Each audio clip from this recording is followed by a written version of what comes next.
What is going on, ladies and gentlemen, and welcome to a very special podcast brought to you by the Whatnauts. This is our 3-year anniversary. It is our 3-year retrospective, and we have a pretty cool show for you guys today. We're going to be doing things a little bit differently. It's going to be kind of a piecemeal thing. We're piecing some things together, stitching it all up in post-production.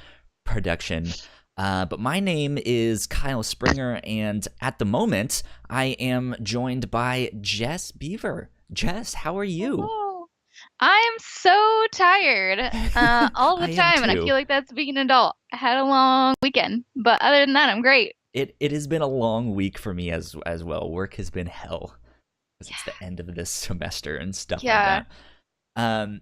But it's good to have you back on the show. It's been a while. I know. I got a job again, and I've been busy, and it's the best and the worst because now I have money to do things like buy Christmas presents, and now I have no time. Yeah. It's so it's been amazing. The stuff that we've gotten to do this past year. I, for one, didn't think I would be still sitting here in this chair making the stuff. So I'm super thankful to people like you for being willing to help out and join the show whenever you're available and stuff. And I know we have some more things kind of in the pipeline down the road. Hopefully, we're working on some stuff.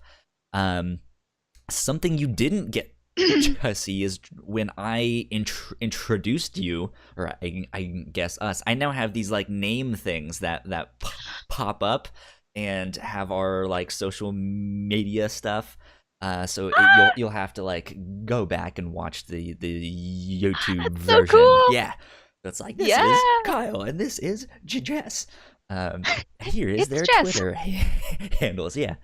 So that's fantastic. I feel like we're slowly growing, which little by is little. Nice. Yeah, or at least learning how to fake it. Yeah.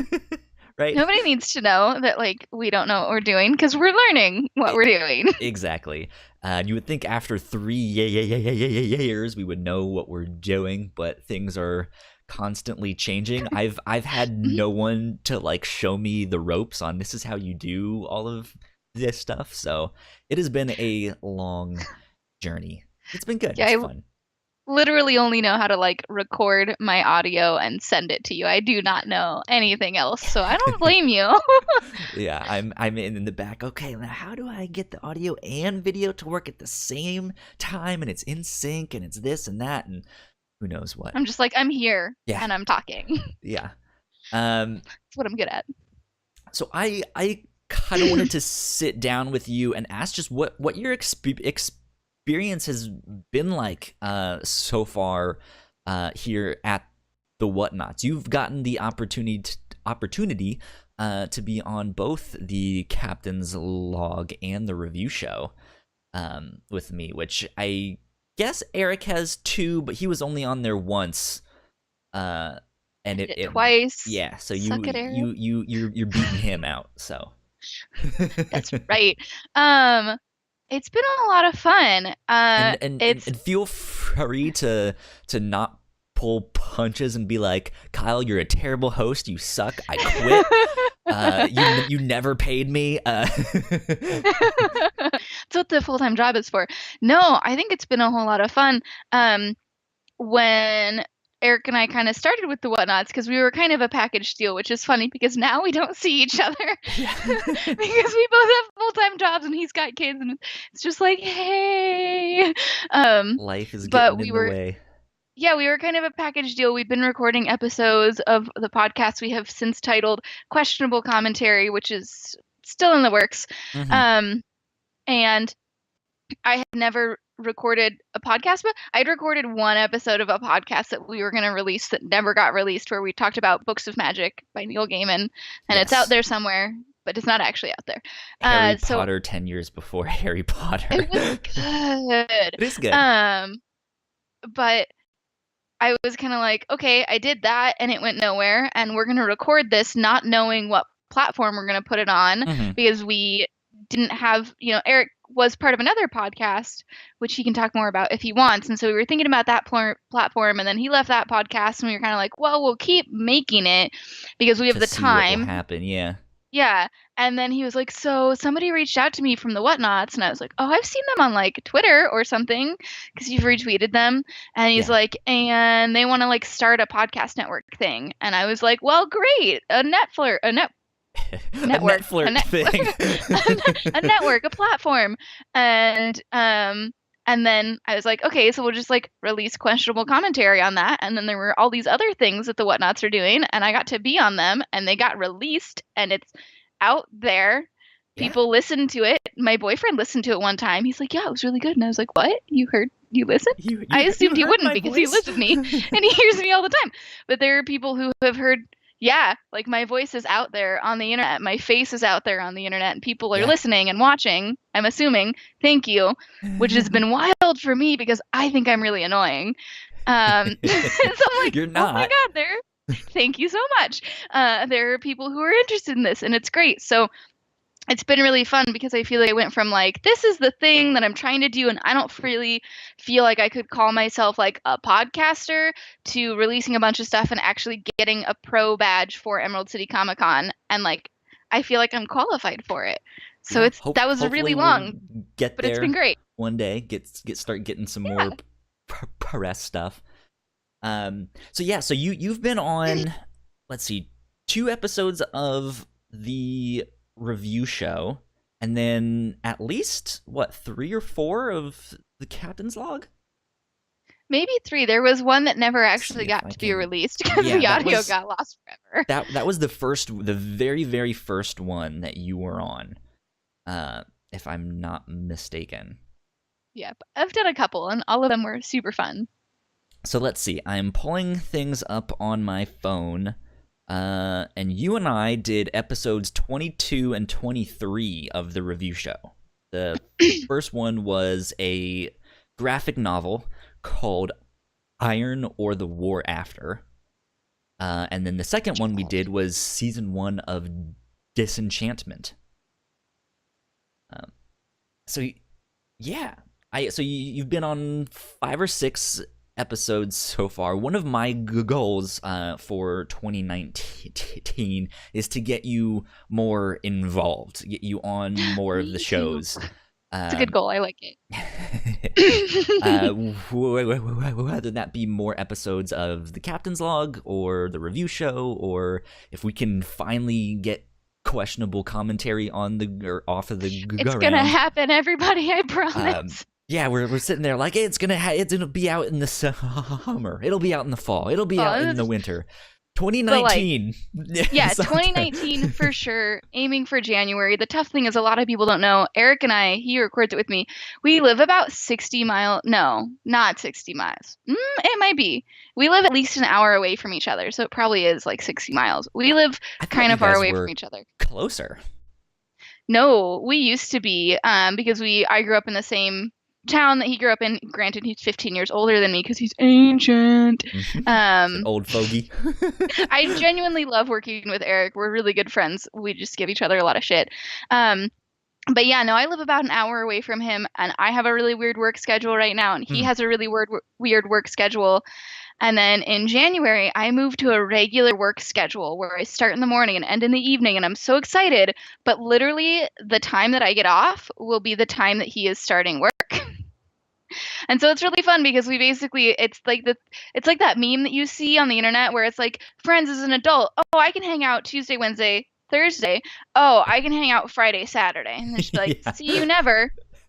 Except we've already got like a year's worth of episodes recorded, and so we don't want to give up, and we're not going to give up. But we're going to figure it out, and we're going to release the stuff we have done already, at least. Mm-hmm. Well, it'll happen. I promise. So one of the ideas me and Melissa had, because we're a little bit more all right, so let me back up a bit before I mention the review show. The Captain's Log, that show is kind of meant for as many people as we can get on an episode so we can all just have fun and relax and talk about shit. It's my favorite. Yeah. And like Eric and I tried to move the time so that more people could be involved, and Melissa has been able to come on more. Hopefully Belinda will be able to as well. But with your work schedule, we're like, and then finally Jess can get there, and we moved it, and Nope. you're just still like, I'm not gonna be home then. We're like, fuck. Yep. God damn I'll it. totally jump in late if you ever want me to, but yeah, I just don't. I get off when you guys start it. Yeah. So we're gonna go back to the drawing board on that time. We might rearrange the schedule of both of our podcasts. And stuff like that, because I know you're also usually not free Sunday mornings, which is when the review show usually records. And I was talking to Melissa, and I was like, what if we move to Sunday nights instead and see if Jess wants to hop on at least some of those nights, so we can have a third person be on there. So we'll see. There's nothing set in stone, but if that is something you would like to see if we can make happen, that would be awesome. Yes, totally. I want to be on all of the things. I just, like you said, you don't pay me, dude, so I have to have another job. I have to have a job. Yeah, that is one of the things that stinks. I wish I could pay people. I wish we were making enough off of Patreon for us to be like, hey, here's like at least $15-20 a week, you know?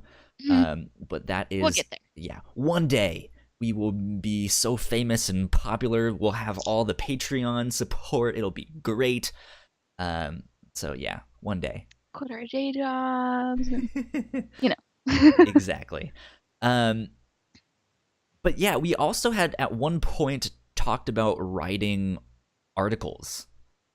You had an idea for that. What was that idea? I don't remember what it. I just know you were like, I can write.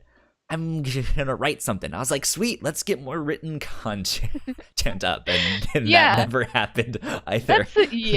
Another one of those things where I was like, because what happened is around the time that I joined the Whatnauts for people who don't know, is I lost my full-time job, had to go find a new one, and I was unemployed for about a month. So I was like, all the podcasts, all the writing, all these things, and then I got a new job and I had to get trained on it, and I was like, oh my gosh. But I think, that's what the New Year's for, is committing to those things. But my idea was kind of to tie in with the questionable commentary. I was a history major in college, and I would love to take pieces, something from each movie that we watch and write a little article about it. So for example, the first movie that we watched is Top Gun. And so it's like, maybe I'll write on the history of, I was going to say the Navy. That is not the people who fly the planes. That is the Air Force. Wow. Almost the opposite there. No, I don't know why that popped. That was the first thing to pop into my head. I don't know. But, maybe write on like the history of the Air Force, or I was gonna say, obviously your military history might need some more. Yeah. Yeah.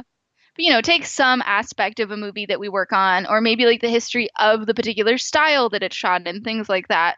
And then kind of release them in preview to the movie, or after we release that episode. I don't know. We'll work it out. Yeah. But that would be nice. That's one thing that I'm hoping for, is to just kind of vary the content that we do on this site. Because right now we have 2 main podcasts running, and they're both about an hour to an hour and a half long. And it would be neat to have written content up on the site, whether it's articles or op-ed pieces or reviews and stuff like that, or like shorter style podcasts, shorter style videos, something along that line. So when you were like, hey, I can write, I was like, yes, that would be amazing. I can, and I 2019 has a lot of things that I'm supposed to do. We're supposed to release podcasts. I'm supposed to start writing. I'm supposed to go to the gym. I think that's like everybody though in the Yeah. world. Yeah. Yeah, got a lot of things to do, but I'm gonna get them all done because I'm gonna be working. I have this really weird work shift where I start at 12:30 in the afternoon and I end at 8. And most people will be like, "Oh yeah, that's fine. You just be productive in the morning." No, Mm-mm. no, I lay in for a really long time. And I tell myself, I'm like, no, Jess, you need to get out of bed and you need to be productive. You need to clean your house. You need to go to the store. And I'm just like, but my bed is so comfortable. My work schedule is similar. I don't have to go in at a certain time, so I just go in at noon most days. And I wake up at like 11. It's like, well, God, time to shower and get to work. Yep. I am like so excited to be starting work at 10 o'clock every day because I am capable of getting up early.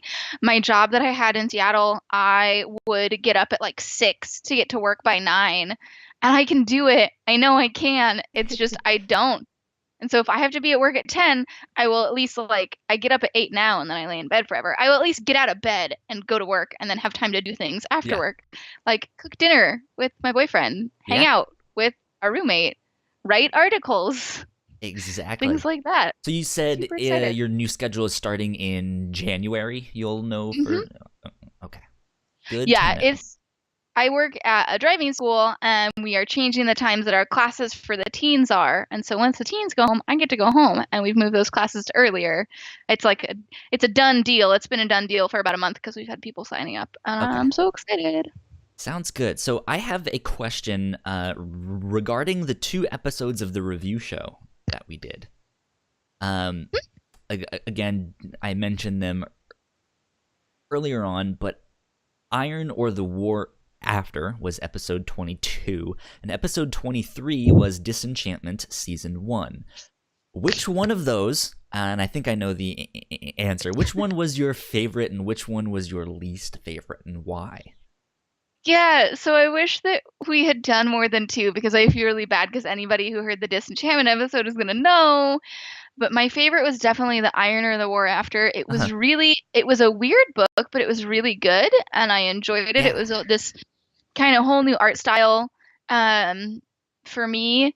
Whereas Disenchantment just didn't quite do it for me. And I said this on the review show, but I'm just waiting for season 2. Maybe it's going to get better. It very well could. But it just was not really my jam. Although I feel like that kind of makes sense because I know that it's a Matt Groening. That's how you say it, right? Yeah. I know that it's his thing, and I did like The Simpsons growing up. But like I've never been into Futurama or Family Guy or any of that stuff, and it felt kind of like that. Family Guy's not his, but it's that same like weird vein wheelhouse. Yeah. What is a wheelhouse, and why is that a saying? Is it maybe like a big water wheel? Maybe. Like the house that holds that? Or they hold all the wheels for cars before they sell them. I don't know. I'm going to look it up. Tire shop. Who knows? I'm going to find out. Live on the podcast. Educating ourselves. What is a wheelhouse? That's funny. I've never actually thought about, it's the part of a boat or a ship serving as a shelter for the person at the wheel. I thought my idea was way cooler than that. That makes no sense. Boats it's not a house. Have wheels? Not anymore. The Air Force is in the Navy, and the boats have wheels, and I don't know. Things are all backwards. Which they don't use anymore, I don't think. And also, like, it's not a house; it's a room. But wheel room doesn't sound nearly as cool. Yeah, that makes sense. Okay, I'll let that one slide. Internet. I'll let that one slide. Yeah. So I mean, I would love to have you on more episodes of the review show. So hopefully next year's retrospective, when I ask what was your favorite episode of the review show that you got to do, then you can be like, oh well, we did like 15 of them. Then I'll be like, let me think about it. Yeah. So what? So you. Yeah, I guess you kind of covered that. You can't really say what was your favorite of the Captain's Log, because that's just different every time. They're all just us doing random bullshit every time. Yeah. So That's great. we've mentioned. All right. So last thing I will ask you here. We mentioned a plethora of ideas and stuff. We want all these different podcasts and articles and stuff like that. That's all fine and dandy. But when it comes down to it, we're often probably going to have to make some hard choices and stuff like that, of just like, hey, I only have time for one of these podcasts or stuff like that. Mm-hmm. If you had to pick two of those things that you would like to focus on, what would those things be? Oh, I don't like this question. It's true, it is Who are hard your choices. favorite children? There's only so many hours in the day. Yeah. So I think for sure focus on questionable commentary, just because we worked on that for so long. Mhm. If it died now, I would be heartbroken, and I think I would feel like I was failed as a podcaster. Which is like a thing that I am now. That's super cool. Definitely want to focus on that one. Although I think it'll be easier because we have a bunch of stuff done. And then I think it's more likely that I'll be more on the captain's log because it's a little easier to commit to. But I would love to focus more on the review show because I am a huge nerd. My first job was in a comic shop and I worked there for like 3.5 years and then I left. And I still read comics and I still play video games and do nerdy things, but not nearly as much. And it just feels wrong. There you go. And so I'd love to start working on that more. If nothing else, you can follow along at home and then let us know your thoughts, and we can shout them out on the show. Comment on it. Yeah. You're like, Jess wasn't there, but she has opinions, which pretty much sums me up as a person. Welcome to Jess's Opinion Corner. Let's make that a thing. I'll just talk about my strong opinions, like how much I hate other drivers. There you go. People in my city don't know how to drive. There you go. I think about it.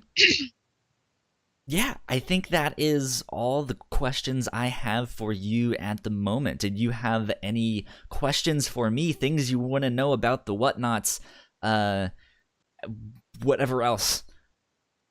I don't know. I was supposed to prepare for this by thinking of questions, and then It's okay if you don't have any. I feel like I don't, because I feel like coming into the Whatnauts has been fantastic and super. It was like a smooth transition, and everybody is so nice. Everybody being like, literally everybody is so nice, but you're the person who's kind of like in charge of it all, meaning you. But it's been great and like a smooth transition, and there's never been any like, oh, well, I don't think that so-and-so likes me, or I don't think that I can be on this thing, or I think that somebody thinks that I'm not pulling my weight. So it's been really great. And so I think it's good that I don't have any questions because it's been great. Good. I love it. I'm glad. So hopefully we'll get to hear from you very soon then in 2019 when we start everything back up. One thing I have mentioned on the past couple episodes of the review show and the Captain's Log, we are also kind of going to be rejiggering our release schedule. I mentioned to you off cam before we started recording that now that I have these new this new way to record your video, I can get things done a lot faster. So we would normally record something and then release it on Patreon a couple days after that, usually on Tuesday, Wednesday, Thursday-ish, depending on what show it is, and then we would release the episode to the public a week after having recorded it. But with these new things, we can get that out a lot faster. So, for example, if we continue to record the review show on Sunday mornings, I should be able to get the review show up on Patreon, I hope by Monday morning. And then maybe like Wednesdays is when the review show will come out to the public. So that would be super cool if we can make something like that happen. But that works even better for the Captain's Log, especially when we are talking about current subjects or memes that are in right now that all the kids are using these days. So then it's not like, well, that's last week's news. Come on, you guys. Yeah, that meme's old already. Yeah. So, and I guess it's even longer than that, because we have to, like, the stuff that happened that one week we talk about at the end of the week, and then it comes out the week after that. So it's almost like 2 weeks of space there. So that'll be good. So I'm sharing that with you as well, Jess. So that is also one thing. If you're not on that week, you can listen in and find out what we've all been up to, stuff like that. So yay! Wait for me to maintain contact with my friends. I'm terrible at that. All my friends should just make podcasts of what they're doing with their life, so that when I forget to text them or I get overwhelmed, I can just be like, "What's going on with Kyle right now? Oh, he's doing good. That's great. That's great." Exactly. You know? Exactly. Well, Jess, thank you so much for joining me on part 1 of the Whatnauts 3-year retrospective. It has been a blast to have you on. Any last words to say for 2018? Well wishes for anyone out there?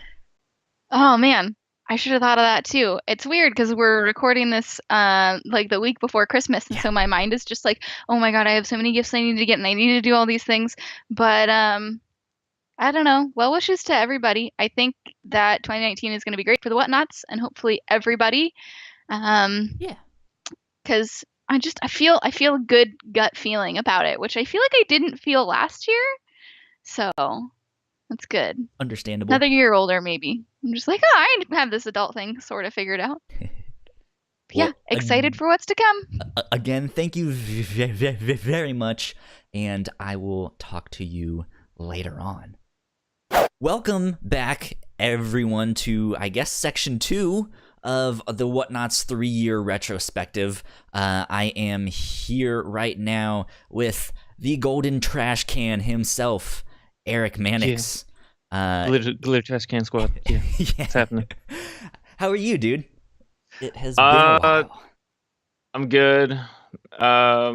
I work retail, and I love my job. It's really cool because I work at a comic book store, so it's really awesome. It is a lot of fun. Shout out to and I've worked there for a long time. Cards and comics. Yeah, it's super dope. It's where I met a lot of my friends. Where I met Kelly and Allison, started out of the fridge. So it's got a special place in my heart, and it's a big part of what I do every day. But having said that, it's still retail, and well, we just had the holidays. And so, yes, I was very busy for the last 2 months, if I'm being real. But December, of course, especially. So, yes, I'm good, but I'm glad it's over. I do like the holidays, but it's sometimes it's a struggle for multiple different reasons. No, it was good. Like, it was a good holiday season. My kids are 4 and 7 at the moment, so I've got 2 little girls, and like they get really excited about the holidays, so it's really cool for all that. But it was working a lot more, family coming into town, trying to just visit and see friends and family and all that. And while all that's like really awesome, joyful stuff, you still end up feeling like you have a hangover afterwards. You still feel like emotionally drained, because even like too much of a good thing can drain you. And that's kind of where I'm at. So it was good, but I'm tired. I'm glad that we're getting back to the mundane existence again. So to kind of break the illusion, the other sections in this podcast I've recorded before this, back in 2018, before we all left for the holidays. Manix and I are recording in 2019, so happy New Year's to everyone out there. Welcome to the future. Yeah. Welcome to the future. Blade Runner year, flying cars and shit. So for New Year's Day, I guess it was a hangover. This was a fucking weak-ass hangover that I had. So the night before, I had an entire bottle of sparkling apple cider, which is non-alcoholic. And then I had a shot of tequila at the end of that. And I the last couple sips of the apple cider was my chaser for the tequila. And I guess I woke up the next day feeling like I was gonna throw up.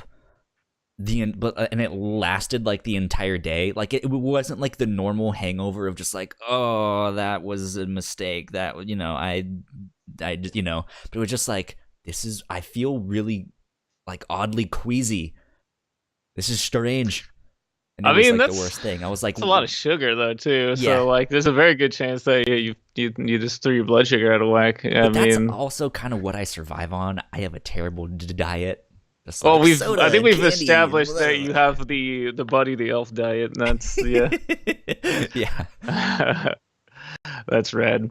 So it was good. It was fun. But let me ask you this, man.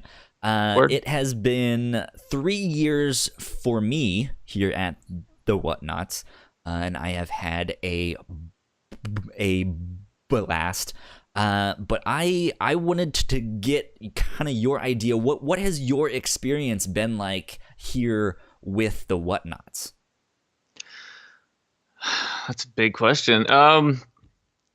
It's been a trip. It's been overwhelmingly, positive and welcoming. I came in as a fan of the show, listening. I think By I the way, discovered you guys on Twitter. Sorry to interrupt. We are using your video, and you have your mic like right. You're like, hey guys, my name's Erick Maddox. I'm just trying to make sure that like the audio sounds good. The fun thing about being an audio medium as well. It's not always going to look the best.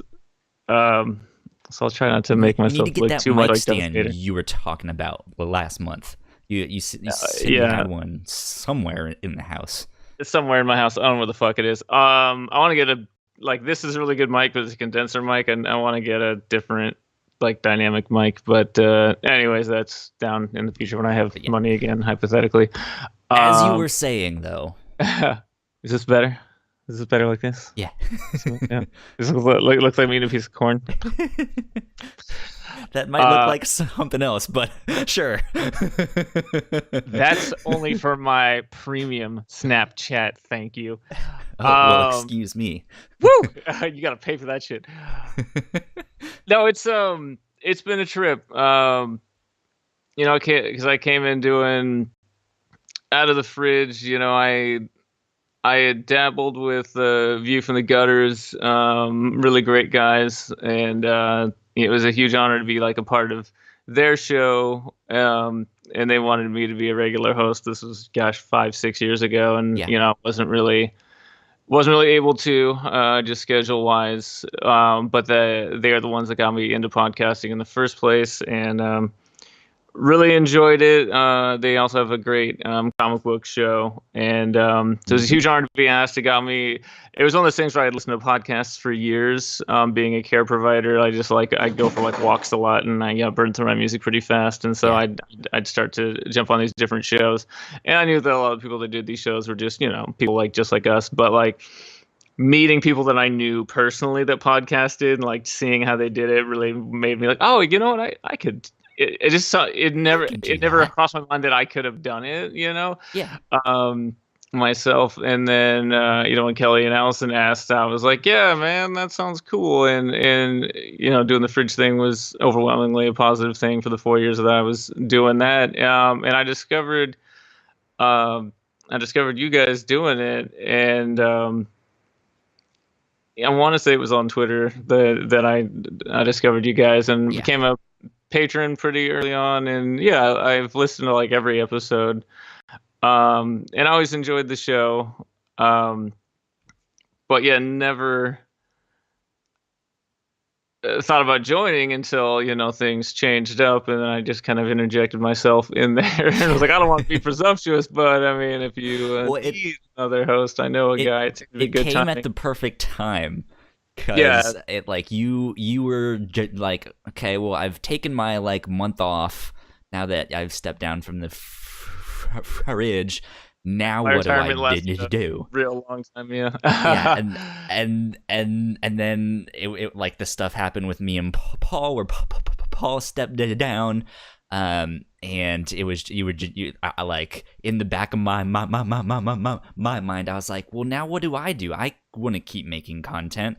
Eric's out of a show. Maybe I should reach out to him. But then you reached out to me, and I was like, yes, let's make something. It was really cool. 2018 was a big rebuilding year for me, in a lot of ways. The thing with Out of the Fridge is, I loved doing it, but it was such time commitment. Because it wasn't just recording the show, it was, hyping it on social media. It was consuming the media that we needed, usually reading books, and doing all these things and taking notes and research and, just trying to make the best show that we could. Mm-hmm. And I'm glad I did it. I view it as like, just like a really cool project that I did. It was like a cool school project that, you just happened to do for years, and it took us really far, and I enjoyed doing it, but I just got to the point where I just couldn't like continue to like put that level into it. It is really exhausting as it takes it. I mean, I did treat it like work, and I took it that serious. It's just a job I just didn't get paid for. But I took it as serious as the one I draw a paycheck for. But in joining the Whatnauts, it just seemed like, I don't know, man. I want this to feel more like a friends and family thing, and I want it to be a more low key thing as far as like, me coming in like. And it sucks because I can't always make it, obviously for the people listening at home, because I can't commit to anything the way that I did with Out of the Fridge. Now that my kids are like older and everything, it's just impossible to like say like every Friday or Sunday. But the times that I'm able to show up, I really enjoy it. I always love listening to the episodes, and I listen to everyone, even the ones I'm not on. And I'm still a Patreon supporter, so if you're not, think about it. But it's been a trip, and it's been an honor, to have you actually want me on, and to have the people that we've gotten. And while it was a bummer to see Paul go, because I love the kid and think he's great. I think it kind of like turned the Whatnauts into like a super group kind of thing, because like now there's like me and Belinda and Jess, and it's like we're able to get these cool new voices, and Melissa, and then at some point we're gonna get Kaylee on. That'll happen someday. But just having all those just different voices and all those different people with all these just different backgrounds, different interests. It's injected a new life into this show, and it was great before, but it's been really cool, from like the fan perspective and the creator perspective on it, to see what's happened, and and just see the show diversify into several different kind of more niche shows has been it's been really cool, and I'm really proud to be part of it. And I certainly will continue in my somewhat diminished capacity to do it and still be a cheerleader for it, and show up when I'm for sure able to. So it's it's been really awesome, and it's really helped out, because 2018 was a rough year for me. I know it was for a lot of people, but doing stuff for the Whatnauts was always something that something that I look forward to, and it was a positive. For sure. Having a wife and, kids and a full-time job, honestly, I don't get out that much, and I don't socialize that much. So there was, weeks in there for sure where like, me and you recording the captain's log, or, if I jumped on the review show with you and Melissa or whatever, it was like, hey, guess what? That was like my, socializing with people that aren't friends or aren't, family members or coworkers for the week, and that felt good to have that adult conversation. See, I love my kids, and I love talking about all the fun things that we talk about, but sometimes I just want to talk about grown-up stuff. And then you come here, and I'm like, but Pokemon. Well, and that's Pokemon. And that's fine. I mean, I get plenty of that at work or whatever. But man, it's just I don't know. Yeah, it's I don't good. sound like too sad, but it's been good. Speaking of that, because you with Out of the Fridge, you were doing like a weekly book club style show, which is basically the same kind of thing that Melissa and I do with the review show. Like, what I guess, how has it been switching to a more kind of conversational, let's just hang out and have fun kind of thing? Like, what are the differences there you see and stuff, or is that I don't know. What again? What's your experience been like? It's been really cool. It's been, I'll be honest, it's probably the only way for now with where my life is that I really can podcast. Is when you're doing a book club style thing, or even if you're watching films or a TV show, whatever you're doing, it just requires. It's a lot of work, and it's awesome, and it's worth doing. I mean, I'm so glad that I, for those 4 years, read all those books, because I tried out things I never would have otherwise. And so it broadened my horizons. And it also made me look at books that I already knew I loved in a different light, because you do look at things with a critical eye. And sometimes you find that you don't like things as much as you did before. But then sometimes I think I've respected books and creators even more. Putting things in context of, like, here's the time it came out, and here's kind of like how they told this message they were trying to convey, and all that stuff's really cool and really exciting. And I loved being able to, like, dig into those conversations and bring up cool points, and then someone else will bring something up that, like, dude, I didn't even think of that, but and then you'll get excited all over again for this work. I love those kind of podcasts, and that's, like, a big part of, like, why I like the Whatnauts so much with the review show. I also, like, since I don't have that kind of time anymore, the other thing was, like, Out of the Fridge, a big thing that people often connected to, and the thing that we got the most comments on and the most compliments on, honestly, was, like, just the banter, just the bullshit. And that's one of the things that I was always, like, proud of, is, like, even though, like, we usually were pretty good about getting all the information about the book out there and doing a pretty every now and then you guys would we got derailed, but we definitely got derailed a lot.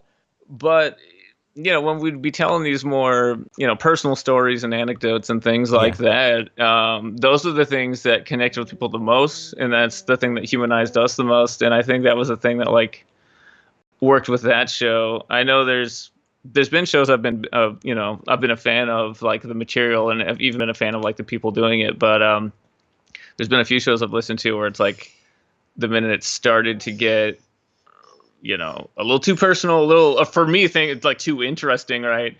Then they'd, like, pull back and, like, well, we can't break format. We, like, have to stick with, like, this topic right now. And that's always, like, a turnoff to me, when, like, you're such a slave to, like, the format that you can't, like, allow yourself to loosen up and have fun at all. And so doing the Captain's Log seemed perfect to me, because it was just the banter and it was just the personal stuff. And it was cool, because honestly, I've just, I considered you a friend before, but, like, gotten to know you a lot better since, and it's been really great. And it's kind of fun, because I feel like there's always, some kind of loose theme, loose topic, but I kind of like not knowing exactly where the conversation's gonna go, and I still feel like there's a cool ebb and a flow to it, and there's still kind of like a continuity to the conversation, where if you've listened to the show before, we can call back to, like, like that time Melissa found the sex cult on accident or whatever. And, like, there's fun stuff like that I think is cool and will reward people that have, listened to the show a bunch. And at the same time, if you've never listened to the show before, you're, like, not really going to be lost. You'll be able to, like, jump in. That one was really interesting to me, because what ended up becoming the Captain's Log was always kind of Paul's show. He was the one that was like, let's just talk about whatever. Let's do that. At the same time, like, I kind of wanted the, like, hey, I just want to catch up with my friend who, isn't in the same town as me, and we're doing this podcast, but we're not actually talking beyond that. So it was like, I kind of just want to hang out with you, and that's kind of eventually what it came to be. But I guess as I started to listen to more and more podcasts, like I saw other people doing that kind of stuff, and I grew to appreciate that more. Of just like, yeah, like it's neat when they can do a book club or a comic book news show or this and that. But when I actually get to know who they are as people, like that's a whole new side, and it makes the inside jokes that much more funny, and Oh yeah, stuff absolutely. like that. So I've come to like the captain's log a lot more than I initially did. So it's good. It's fun. Excellent. Yeah. Well, I'm glad. Yes. Speaking of your kind of limited capacity and stuff that you've been mentioning here and there, we haven't really formally announced it yet. But you have been co-hosting the Captain's Log with me, kind of since you came on board and we relaunched the show. But correct. You're actually going to be kind of stepping back a little bit, at least for the time being. The time that we had switched to wasn't working as well as we thought. So we're kind of in the process of reconfiguring all of that stuff. Yeah. But hopefully down the road, you can be on at least a little bit more often. I'm gonna be on whenever I can. I just can't like schedule out the time like I thought I could, because we're recording later in the evening now. I mean, the time you're a that movie star, you got kids and a family. You know. I mean, the inability to say no to a good project does not help me with time management at all. That is true. But for a while we were recording when it was just me and Emma at home here, before Kate, my wife, got home from school, and so that was easier, because then I could more easily plot out that time. That time didn't work all the time either, but I was more consistently able to. And now it's just, I don't always, my time isn't always mine. So I felt like I was writing checks I couldn't cash. So, as I would think I was free, and then wife would be like, oh yeah, there's actually this festival thing at their school at like 6:30. I'm like, oh dope, cool, I guess. All right, that's and stuff like that kept happening. I felt really bad because I don't like to let people down, and when they're depending on me, my word means a lot. So I still want to be on the show because I love doing it. I just it's more like I'm gonna post up when I can, and if I get to the point where my schedule stabilizes more, then I'll commit more fully to it. But for now, it's like I'm going to be on when I can be on. I'm like a reserve, I'm like an auxiliary captain at this point. Yeah, I guess. Exactly. I think the way I edited this episode, my conversation with Jessica was the first one on here. So we're hoping to get Jessica on the Captain's Log a lot more. She's been wanting to appear on more of the shows, and now that we're kind of reconfiguring the time / schedules / seeing what other people more realistically can and cannot do, we are hoping to get some more voices on that, because that's a show I just want us all to come here and hang out and chat and make fun of one another and stuff like that. So yeah, it's good. What I love doing it, and I love doing it with just me and you, but I would love to do a bigger one with 3 or 4 people too, and that's the plan. So that's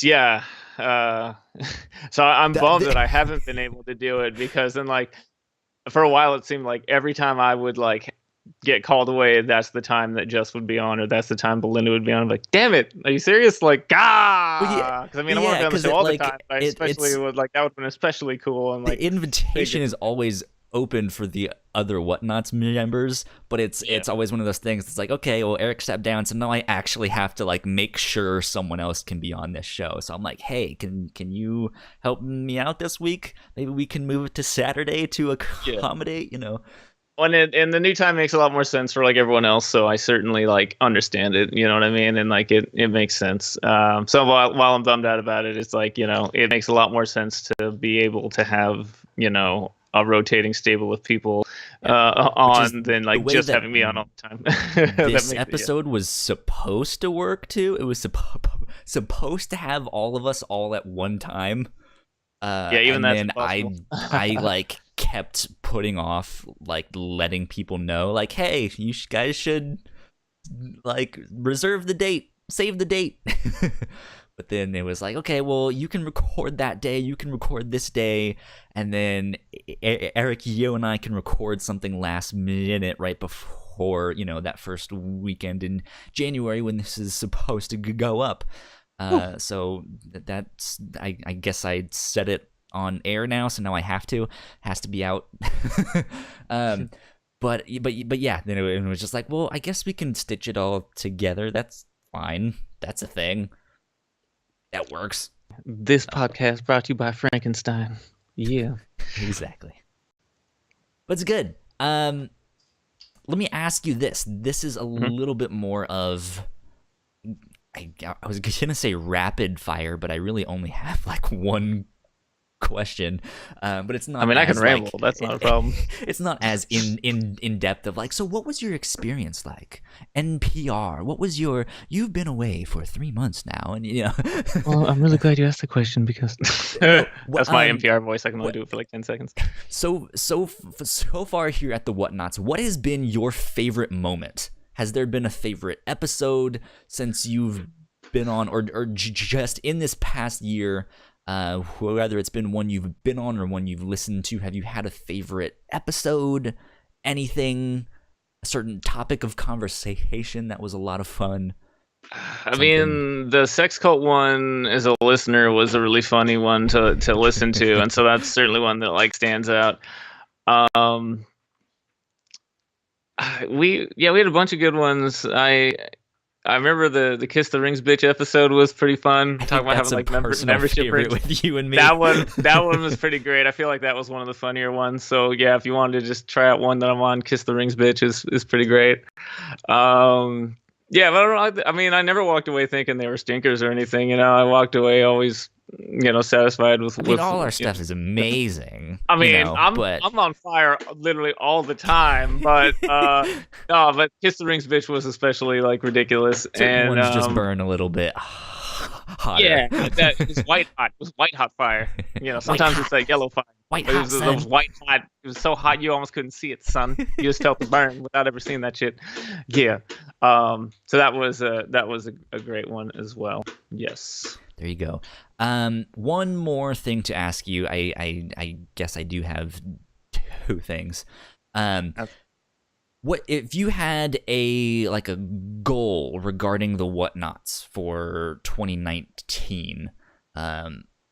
What is something you hope to achieve or accomplish or change or do or get better at or something? Or Oh man, see us do in the future. For me personally, and like my involvement in the show, I'd certainly like to get to the point where I'm able to, you know, commit more fully to it because I do enjoy doing it. As far as the Whatnauts as a whole, I've always wanted to be part of a multimedia, you know, like organization. Like I always wanted that for Out of the Fridge, and we never quite got there. I feel like we flirted with it, with doing like YouTube creator videos, like interviews and things like that, and like with, you know, me getting into photography and having some like, you know, photo galleries and stuff on like our Facebook page and that kind of thing. I feel like we started to dabble in it, but it was almost everything other than the actual audio show was always like, it felt like an afterthought to me. Like, it was things that like often would come way later, you know, or just not be to like the quality or the quantity of the audio show. And I love podcasting. Podcasting's awesome, but I feel like that's one facet of a larger thing that I want to do, you know. Is there, because you said multimedia stuff, is there one thing in particular you're wanting the Whatnauts to dive into a little bit more?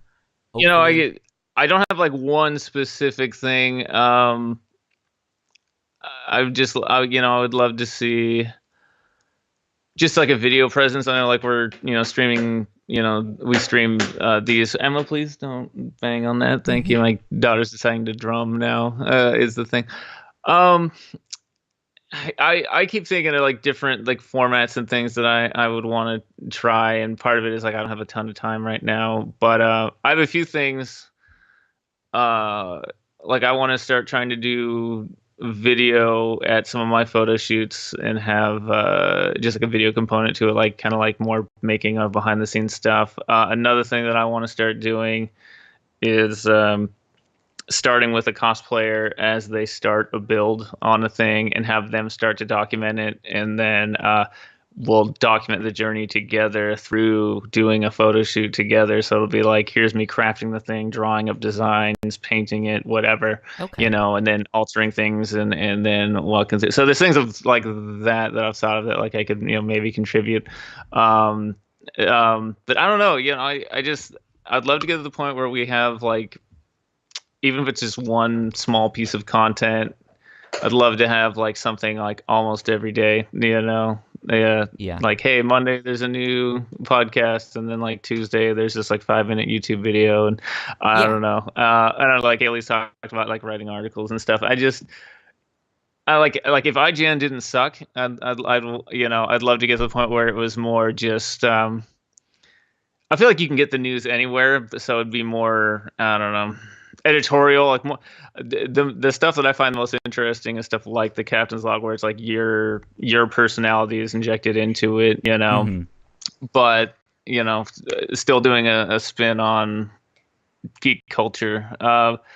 So I know I'm being very vague because I have a few specific things, but don't just necessarily want to share them with the world just yet. Yeah, so there's a few things there's still a few things exactly that I'm percolating that I can let you know about on the down low. But yeah, I don't know. I like everything we're doing. I think it's quality stuff. So really, I guess I just want more because I'm a selfish bastard. I just want more. I know I want more. I want more Whatnauts. But yeah, I don't know. I just think that'd be really cool. Like we have a cool website, and I'd love to kind of vary up our video format stuff, because we stream all this stuff on Twitch. I guess most of it on Twitch. And then we put all this stuff up on YouTube, but they're still just like, they're all like hour to an hour and a half long videos. It'd be neat if we had something that was like a more consistent, like, hey, here's a 10-minute long thing. Yeah. So I guess if people out there have things they'd want to see, I'd be definitely curious to hear about it. Because and I guess we do. I think things. Yeah. Well, we definitely need to talk about that some more too, then, because I think we're good at like the long game. We have a lot of like our shows tend to be about an hour or so, and I think that's great, and I love that. I like long. To me, I don't think you should ever time your podcast. It's like if it's 3 hours, it's 3 hours. If it's 20 minutes, it's 20 minutes. It's as long as it's like organically the conversation you wanted to have, then let it be. I can always pause and come back later if I need to. And I think we're good at that. But I think having smaller, little, easily digestible nuggets of like 5-minute video, 2-page article, whatever it is, I'd love to see more of that. Just have more consistent stuff coming out, but while also keeping the quality good, because I never want to create content just to create content. I always want it to be something I'm actually proud of and want to put my name on. And so far, we've done that. So yeah, I just want more. There you go. Sounds good to me. Well, Erick, thank you for joining me on the Whatnauts 3-year retrospective, this little section. It's good. Well, thank you for having me. I think 2019 will be a good year for the Whatnauts. It feels good already. Gonna be some good stuff. That being said, where can they find you on the interwebs? So I'm at the Bobby Krogan on everything. Although I think I just changed my name officially to the Princess Daddy on Instagram. Oh, that's right. Yeah. So my personal account, I don't think it's Bobby Krogan anymore. Yes, actually. Did you change it on Twitter? it's still like at the Bobby Krogan as far as like my official handle, but like my like name that you can Okay, change because easily. It's Princess Daddy right now.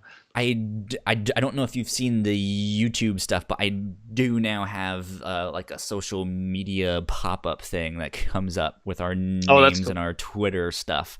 So I was like, oh, I think I did it like 3 times in this one for you and me, so hopefully that's the right one, at the Bobby Krogan on Twitter. It's still, Twitter's still the same. And then there's my pro Instagram. That's Erick Maddox Photography. And those are the things. Patreon for that as well. I do. Right? Thank you. I'm actually really bad at hyping my Patreon. I should get better at mentioning it. I didn't want to interrupt you when you were giving out all of your stuff, but I was like, I know you do like photography and portraits and cosplay photography. Like, that's also something that would fit really well onto your own like Patreon thing. You know, like you have the outlet there too, so you have options. Yeah, and I'm getting better at adding things to my Patreon. Oh, the Patreon like page, they compress the shit out of photos, so they don't look that great, which is really annoying. So I'm trying to figure out a better vehicle for sharing, stuff. But it's cool to give people behind the scenes stuff and things like that, and that's like. It's like early access to things and like exclusive behind the scenes like photos and things like that, and I do like a little production blog on there, and that's basically what it's been so far. But that's just Erick Maddox Photography on Patreon as well. You can search me and you'll find me there. For as little as $1 a month, you can support my dream of being a real photographer someday. There you go. Help him be a real boy. Yeah. Someone told me that last year, and I was real insulted by it. It was as they were asking me to do their wedding, too. They're like, shoot my wedding. I was going to go with a real photographer, but I was like, damn. I'm going to stop you right there. Bro, but I am a real photographer. I'm a real boy. Yeah. Sounds good, man. Well, once again, thank you so much for joining me on here. We will see you again in 2019, hopefully as soon as possible. But definitely in 2019. Hopefully sooner rather than later. And for now, on to, I guess, section 3 of this thing here. So enjoy, guys. Sweet. Well, yeah, I am here now with Melissa and Belinda. How are both of you guys doing? I'm great. Yeah. Surviving. Yep, I'm doing good. I'm excited to be here and to look back at a great, almost a whole year of shows. Exactly. So it's a little bit strange because this is like the 3rd year anniversary retrospective of the Whatnauts for me. Mm-hmm. Since I created it with my friend Paul, I guess 3 years ago now. October is the actual like anniversary thing, but we started releasing stuff in January. But then both of you guys are very new. Basically everyone but me is very new. You're the old guard. Yeah. And Melissa, you've been on the review show with me very regularly. And you've made a number of appearances on the Captain's Log as well. Belinda, you've been on the Captain's Log, yes. But you've made a very small number of appearances so far, and we're hoping to up that in 2019. Yeah, I won't be a rare appearance anymore in 2019. Hopefully not. Will happen. So you're in the middle of finals right now. Can you remind me of what you're studying? What's your major in? My major is writing for film, television, and digital media. So that's right. It's a lot of stuff. So my finals aren't really like tests that I have to like study for. It's more like, hey, all of the work that you've done all semester is all due and should be perfect by this day, and I'm just like, yeah, everything's great. That's what it was like in art school, where it's like you don't have an actual test, just make sure all of your shit is in. And I'm like, I don't know what's worse. Like, having to like study for a test or like being like, oh, like everything that you did throughout the semester should be like revised and perfect with all the notes that everybody gave you by this day. And you should have like a bajillion things. And I'm like, really? Should I? Yeah. Yeah, I was a creative writing major in college, but I also took a lot of lit classes. And Yeah. at least from the writing class, then I had something I could put in a portfolio. I can't put a lit test in a portfolio. I got an A on my final. Does that mean something? Look how much I know about literary criticism, huh? Yeah, awesome. Exactly. Well, thank you both for joining me on here. We're gonna hang out and have some fun. For, I guess, people watching this on YouTube or listening as a podcast. I'm stitching all of these pieces together, if you cannot already tell. First up, I had a little bit of an interview with Jess Bever. Hopefully I get to talk with Erick Maddox. I haven't gotten to talk with him yet. If I do, it's going to have already happened before this. But Whoa. I at least was not drinking in those ones, so it's like, and smash cut to Kyle Tipsy. So yeah, we're just here to have some fun, relax, and reflect on all of the stuff that we have done this past year at the Whatnauts. Melissa, let me start with you. What has your experience been like here at the Whatnauts? What just highlights, lowlights, things you want to tell me that I need to fix about my personal life, something like that? No, I don't know. great age. I was listening to the original incarnation of the Whatnauts for a while. Yeah, And then actually, first time that you started to not be a lurker was our 2-year retrospective. Yes! I was talking to you guys in the chat. It's Melissa's 1-year anniversary. You guys recorded that one like in January, so it's like an 11th month anniversary. True. But I remember you and Paul talking about what you wanted the future of the Whatnauts to be. Yeah. And one of you, I don't remember which one of you, was saying that you wanted to have like a clubhouse or a fortress or an office or something. Do you remember which one of you this was? I'm assuming it was me, but I wouldn't put it past Paul to say something like that, especially if you use the words fortress or clubhouse. Yeah. And one of you said, I wanted to look like Professor Xavier's. And then a second later, you're like, no, I'm sorry, not Professor Xavier, Professor Utonium. So just picturing like the Whatnauts headquarters in the Powerpuff House. Did I say that? I don't know. One of you did, and then somebody made the joke that I would be like the secretary. That was Paul. Yeah. So I did with Paul, it was only the Whatnauts podcast. We only kind of envisioned like one show, and then we were like, we kind of he froze for me. I didn't know if he froze for you too. I didn't know if he froze for you. No. Oh, you're back. You're back. Okay. I am still here, I hope. But it was one of the things that with me and Paul, we only had the Whatnauts podcast at first. That was kind of the only idea we had. Then as we started doing it, it was we're in different countries, and I kind of want to catch up with my friend and see how you're actually doing, and not be like, so we watched this really awesome anime. What did you think? And we started doing like Patreon exclusive stuff, and then it was like, well, why don't we do like post-show, pre-show kind of stuff? And that's how the Captain's Log got started. Yeah, it was one of those things. It was like, it would be really fun to like grow and expand and have our own studio, and hopefully one day move Paul back from Korea back into the United States, or I guess at the time he was in Portugal. Yes. Wow.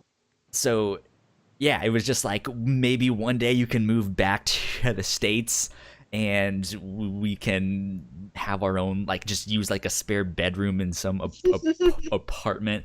And then I was sitting there like, I do all the editing work, I do all the social media, I do the website stuff. It would be awesome to have some kind of secretary. But we were so small and no one listened to our live streams that when you came in and like stayed with us the whole like 2.5 hours that we just sat there and did nothing, it was like, this is awesome. This is so much fun. So thank you. Yeah, so I worked my way up from secretary to like co-chair. I'm also on the board of directors now. Yeah. You've made it. You've climbed the ladder. Exactly. And she is a lot more than a secretary. We still don't have an actual secretary. I still do all of the social media and all of that stuff. I can still do it. I'll buy a pencil skirt and like some cat eye glasses, which is what you need, I think. There you go.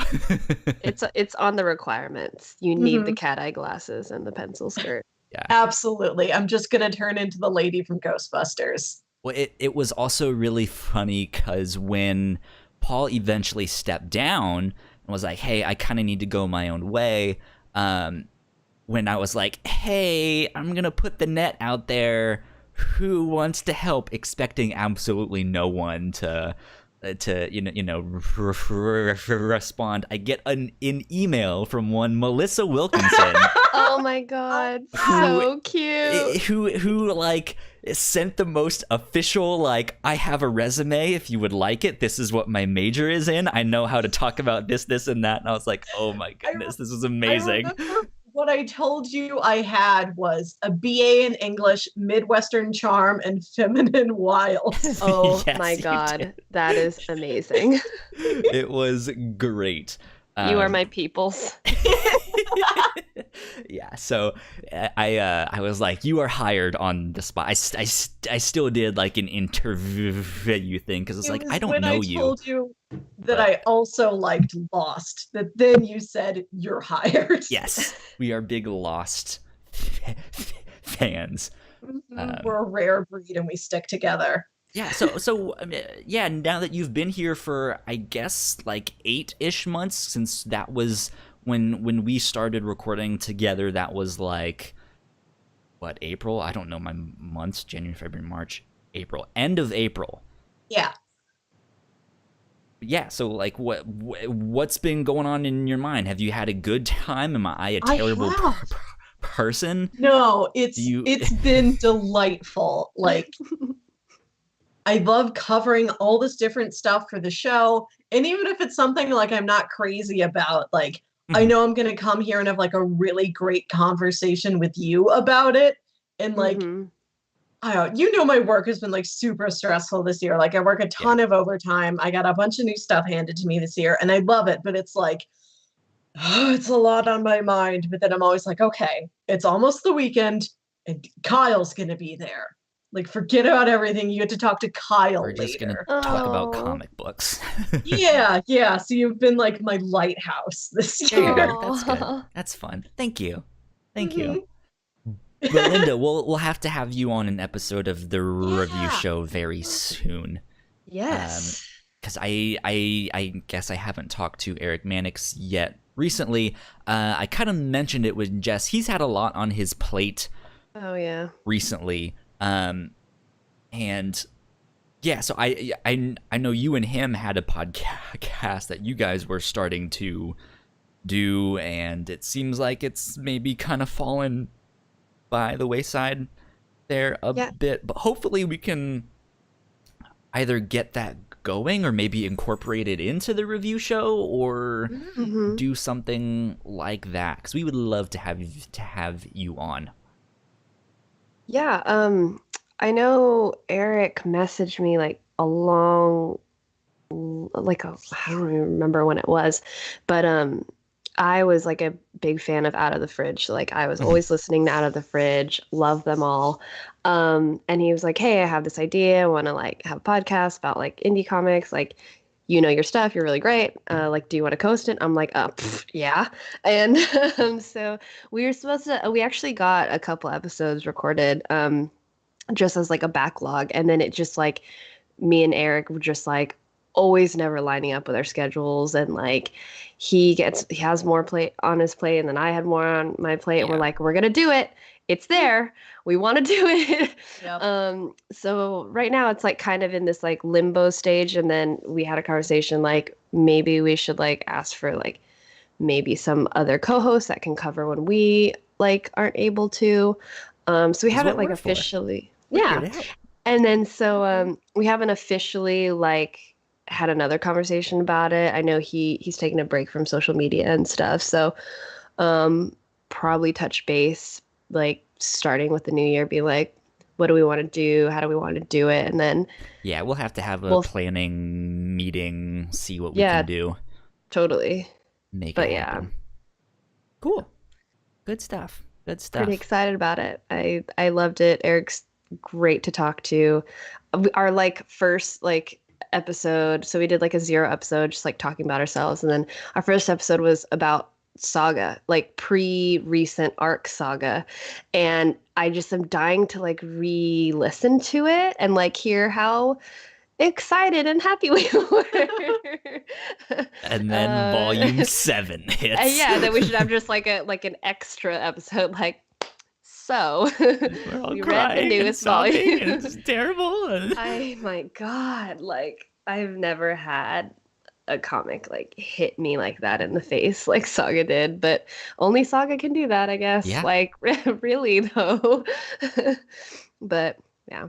Melissa, have you heard of Saga? Do you know what we're talking about? Yeah, Okay. I'm familiar with it as a concept. It's something I have yet to pick up myself, even though I know like that's the one comic everybody tells you should read. It's one of the ones that more recently has made that list. Like there's always those comics that are like, oh, this is more literary. And you should read it because it's literary. And like who knows what that even fucking means. But yeah, like this is one that I think caught a lot of people off guard about how different it is and how honest it is, and just the topics that they're covering. And it's not even that they're like preaching about these topics, it's just in the story. And it's like, whoa, this is like I've not seen very many comics in this style do it this way and make it so relatable. And I've fallen in love with all of the characters, so Aww. that's good. You should absolutely check it out. Yeah, I'll get to it eventually. The cool thing about Saga and like just Image in general is like, for example, like if you saw Spider-Man, you're like, oh man, I'm really juiced, I want to read some Spider-Man. It's like, all right, well, there's like here's a whole list of things start. that you can do. Like, so like, of course, like love superhero comics are amazing, but it's like with Image, it's like reading a book. Like there's no spin-offs, there's no anything. It's like if you want to read Saga, like here are the volumes, you read Saga, that's all there is to it. Nice. Yeah, super like just straightforward narrative, and it's really, really something else. It is. Okay. Good. It's fun. Yeah. Belinda, before you and Eric kind of started up that idea you had, hopefully again we'll get things rolling with that in the new year. What was your experience podcasting? Had you ever done that before, or is this like year one, Belinda's origin story? This is year one. This is the origin story. Yeah. So like 2018 was like a really big year for me as far as like content creating and just being more involved with different projects, maybe too many projects, but I try. Are you still involved with Geeks of Color? Like how often do you do stuff with them? Not that often right now. I was like a news reporter, and then this year was all about like going to events. So I went to E3, we went to RTX, and then we went to New York Comic Con, and that was like our like last event for the year. And so I don't know, we'll see where that goes. But going into the new year, I'm like about to be a part of this other site, like as an editor-in-chief, and it's called the Film Era, and they're really great. And they were looking for an editor-in-chief, and I was like, well, like I can do this stuff and whatever. And so yeah, so I'm gonna be doing stuff with them. But as far as like podcasting with Eric was like the first I'd ever recorded a podcast ever. And then do you know how many podcasts you've been on in total? Is that a thing? Okay. Well, okay. So Independent Focus, I've technically recorded even though we didn't release it, so I'll count that as one. Sure. And then Game Boys was another podcast that I love Game Boys so much, and that's also like sort of like in like this hiatus type thing. But shout talk out about to games. Jordan. Yes, shout out to Jordan. He's kind of the mastermind of all of that. It was his idea, produced it and stuff. I remember in the chat one day they were like, hey, like, what should we name the gaming podcast? And I was just like, I like puns. So I was like, how about Game Boys of Color? And they're like, whoa, that's awesome. And I was like, oh, yes. So yeah, but that's totally Jordan's baby. And he like does a really great job with it. So I've been on that. And then I guess like in terms of podcasts, I guess I've technically been on Games Daily. So yeah, I was going to say, within your first year of podcasting, you've gone from like no one to, oh, I'm on Kind of Funny Games Daily co-hosting with Greg Miller, you know? Yeah. And he's shouted you out multiple times since then. And just like, yeah, you should go check out Belinda with Geeks of Color. So yeah, I love the crap out of those guys. They're just so super welcoming, and I was like supposed to be on a couple times after that, but like again, my schedule sucks, and I've been like all over. Yeah, but yeah, that was kind of like big highlight for me is being on there, and it kind of opened me up to like a bunch of new people. Like I interact with way more people on like my Twitter and stuff and have conversations about nerd stuff, which is great, always great. But yeah, and then there's that, and then here on Captain's Log, I've been with you, so I guess that's 4 different ones. And then I love the people over at AfterBuzz, and they do a review show on like Rooster Teeth shows. I'm not familiar with AfterBuzz. I of course know Rooster Teeth because I'm a big fan of them. Yeah, so they are like Rooster Team, and they are super duper awesome, great. It's Katie, Megan, Stacy, and Mark, and they basically like review Rooster Teeth shows, and they did an episode on Nomad of Nowhere, which is one of their 2D shows, and they're based in LA, so I actually called in. Woo! I'm gonna call that 5. Yeah, so I guess actually, Melissa, that's one of the things I want to do in the new year. I want to pitch one of the Rooster Teeth shows. Okay. They have an anime called Ruby. Yes. Are you familiar with it? Have you seen it? I've watched my brother watch some of it, so I've seen like maybe 5 total minutes. But yes, I know what it is. They make Nomad of Nowhere, and there's a new show starting up called Genlock, which I believe either starts at the end of this month or in January, something like that. If I'm at New York Comic Con, I think we watched like 1.5 episodes of Genlock. And it's dope. It looks so good. It's good, and just even like I just remember the opening scene so clearly in my head because it was just really well like written and crafted, and I'm just so excited to see more. The cast is amazing. I don't know how they did it. That's one of the things that's really amazing to me to see. These were just like 4 or 5 guys that started in a single bedroom and made internet videos, and now they have a brand new cartoon coming out starring David Tennant and Michael B. Jordan as Maisie voice Williams. actor. Yeah, like what the hell? Like that's what I want to do.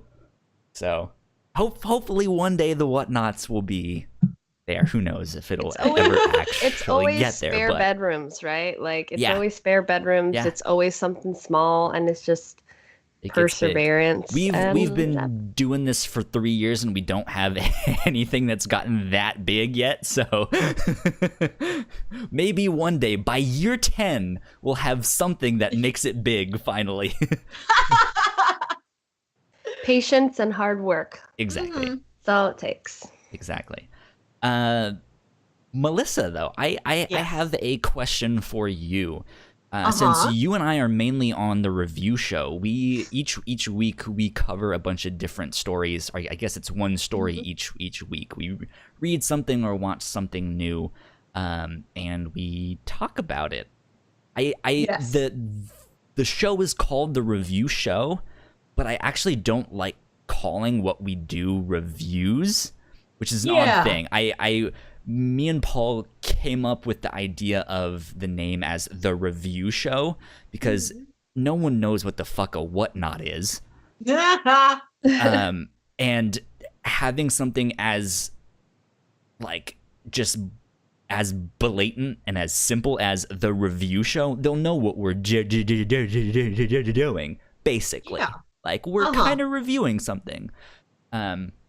But I don't actually like calling what we do reviews. I want to have discussions around the thing. Yeah, it's more of like a book club, but replace book with just about any other form of media.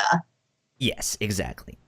Anyways, I wanted to ask you a couple questions kind of about the breadth of of things that we have covered. Let me pull it up here. I'm excited to look back on these, and then as I mentioned to you briefly before we got started, I have a surprise for you. Oh, goodness.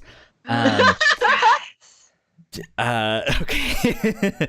So since Paul stepped down and we've kind of had to rebrand the show, we have done 38 episodes, the last of which at the time we're recording this has not come out yet, but by the time this comes out, everyone will have already listened to the 38th episode, which is our Christmas episode.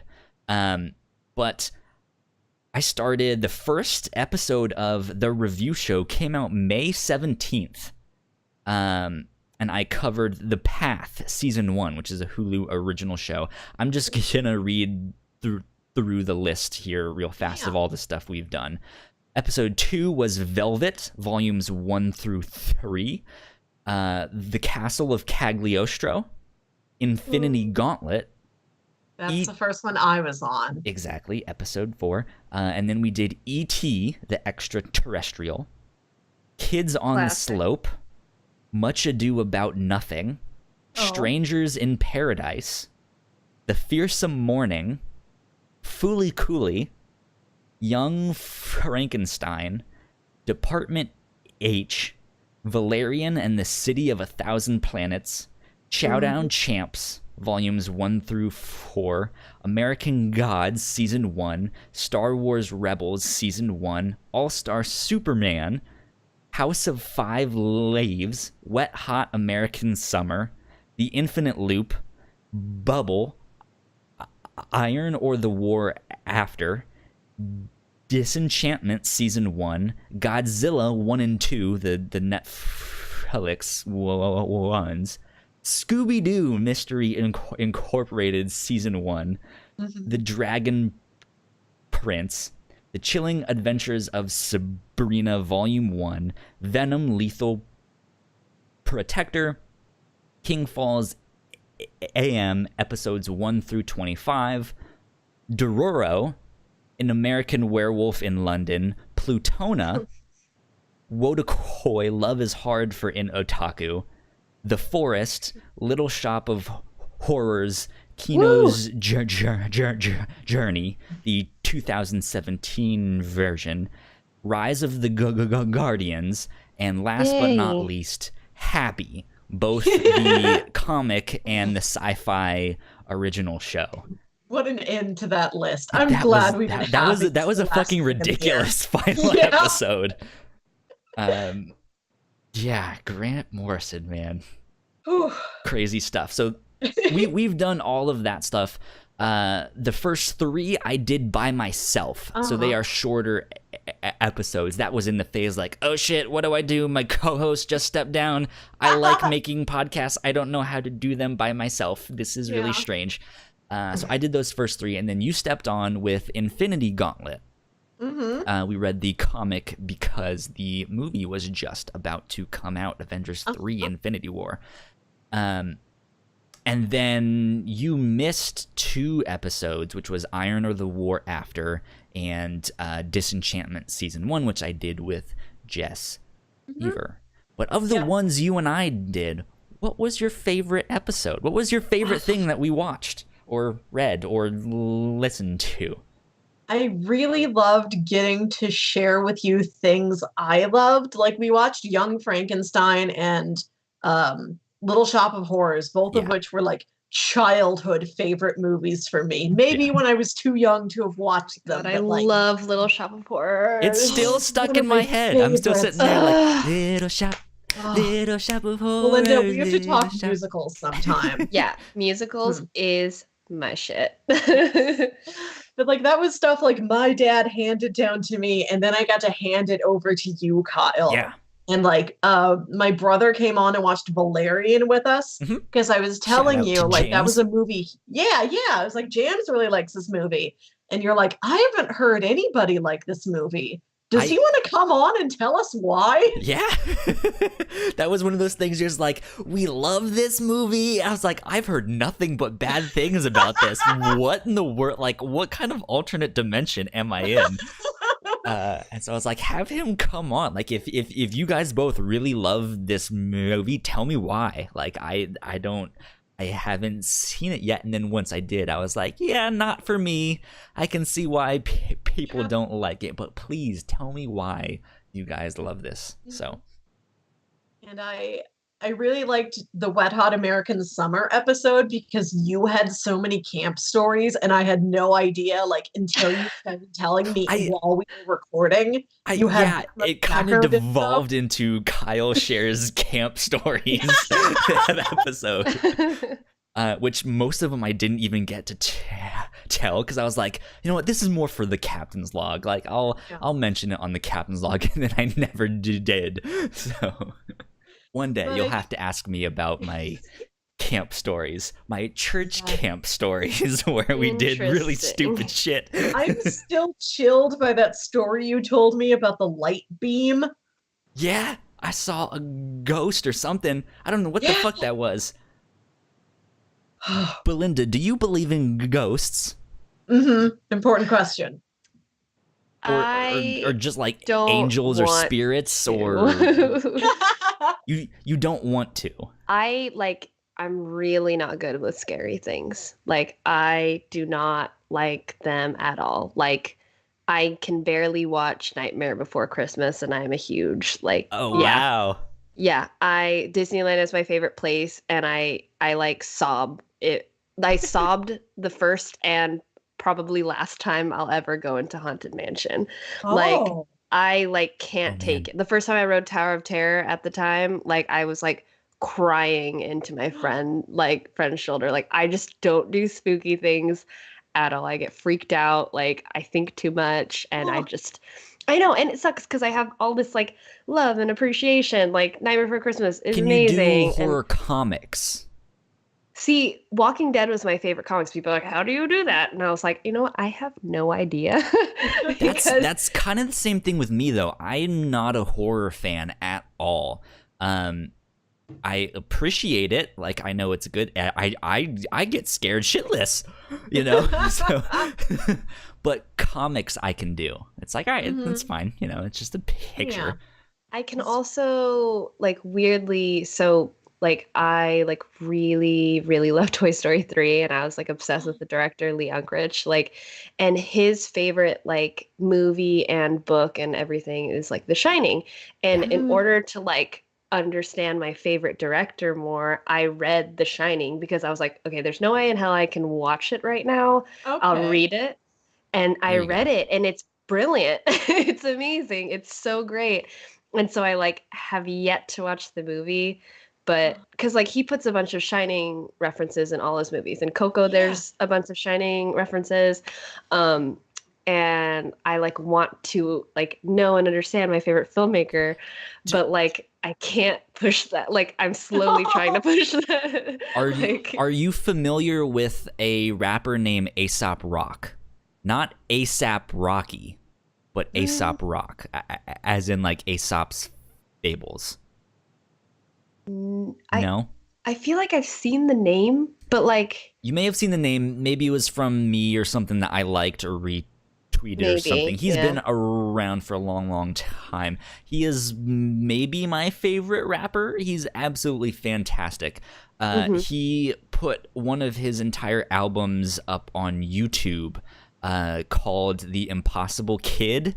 And they have basically a video for the entirety of that album that is The Shining, but made out of action figures and like finger puppets and stuff like Wow. that. And it's fantastic. So if you want to watch like a non-scary version of The Shining that's highly edited down and also has a bunch of really cool rap songs on top of it, Aesop Rock, The Impossible Kid. Go watch Got it. it. You could also Got just it. watch the Simpsons Treehouse of Horror parody. That too.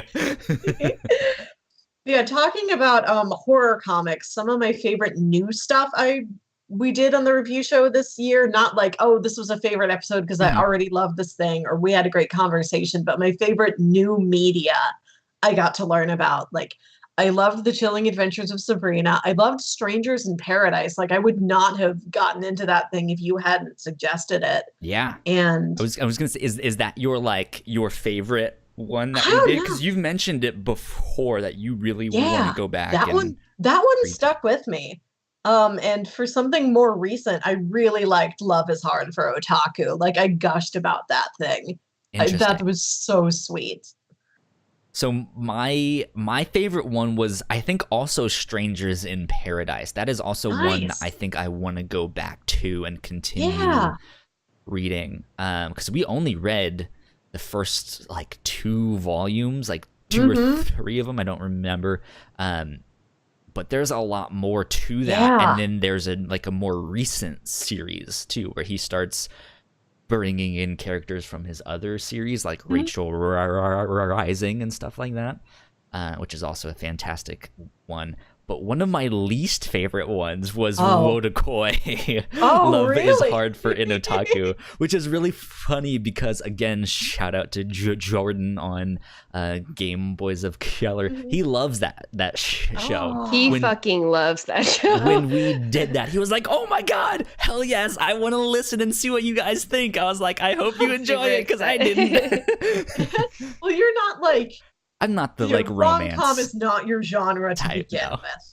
I can appreciate it if there's a good like character development and stuff, and it had its moments where it had that, but for the most part, it was just this like, okay, this is just like something else. You can go hear our full thoughts on that episode. Yeah, I think it's still a fun episode to listen to. Yeah. I think my least favorite thing, I really don't think I got much out of House of Five Leaves. Like I remember very little about interesting. that. Yeah. Like Yeah, I don't think it was badly done or anything. It's sort of like It's it's just a not fairly dry your style. historical drama. Yeah. It doesn't really have any sparkle to it, really. Like it's just sort of ponderously interesting. Yeah, because I like it, but yeah, I don't think I'd put that anywhere near like Yeah. favorites or top things or like recommendations of stuff. It is underrated, I feel like, but Yeah. it's I don't think it's for everyone.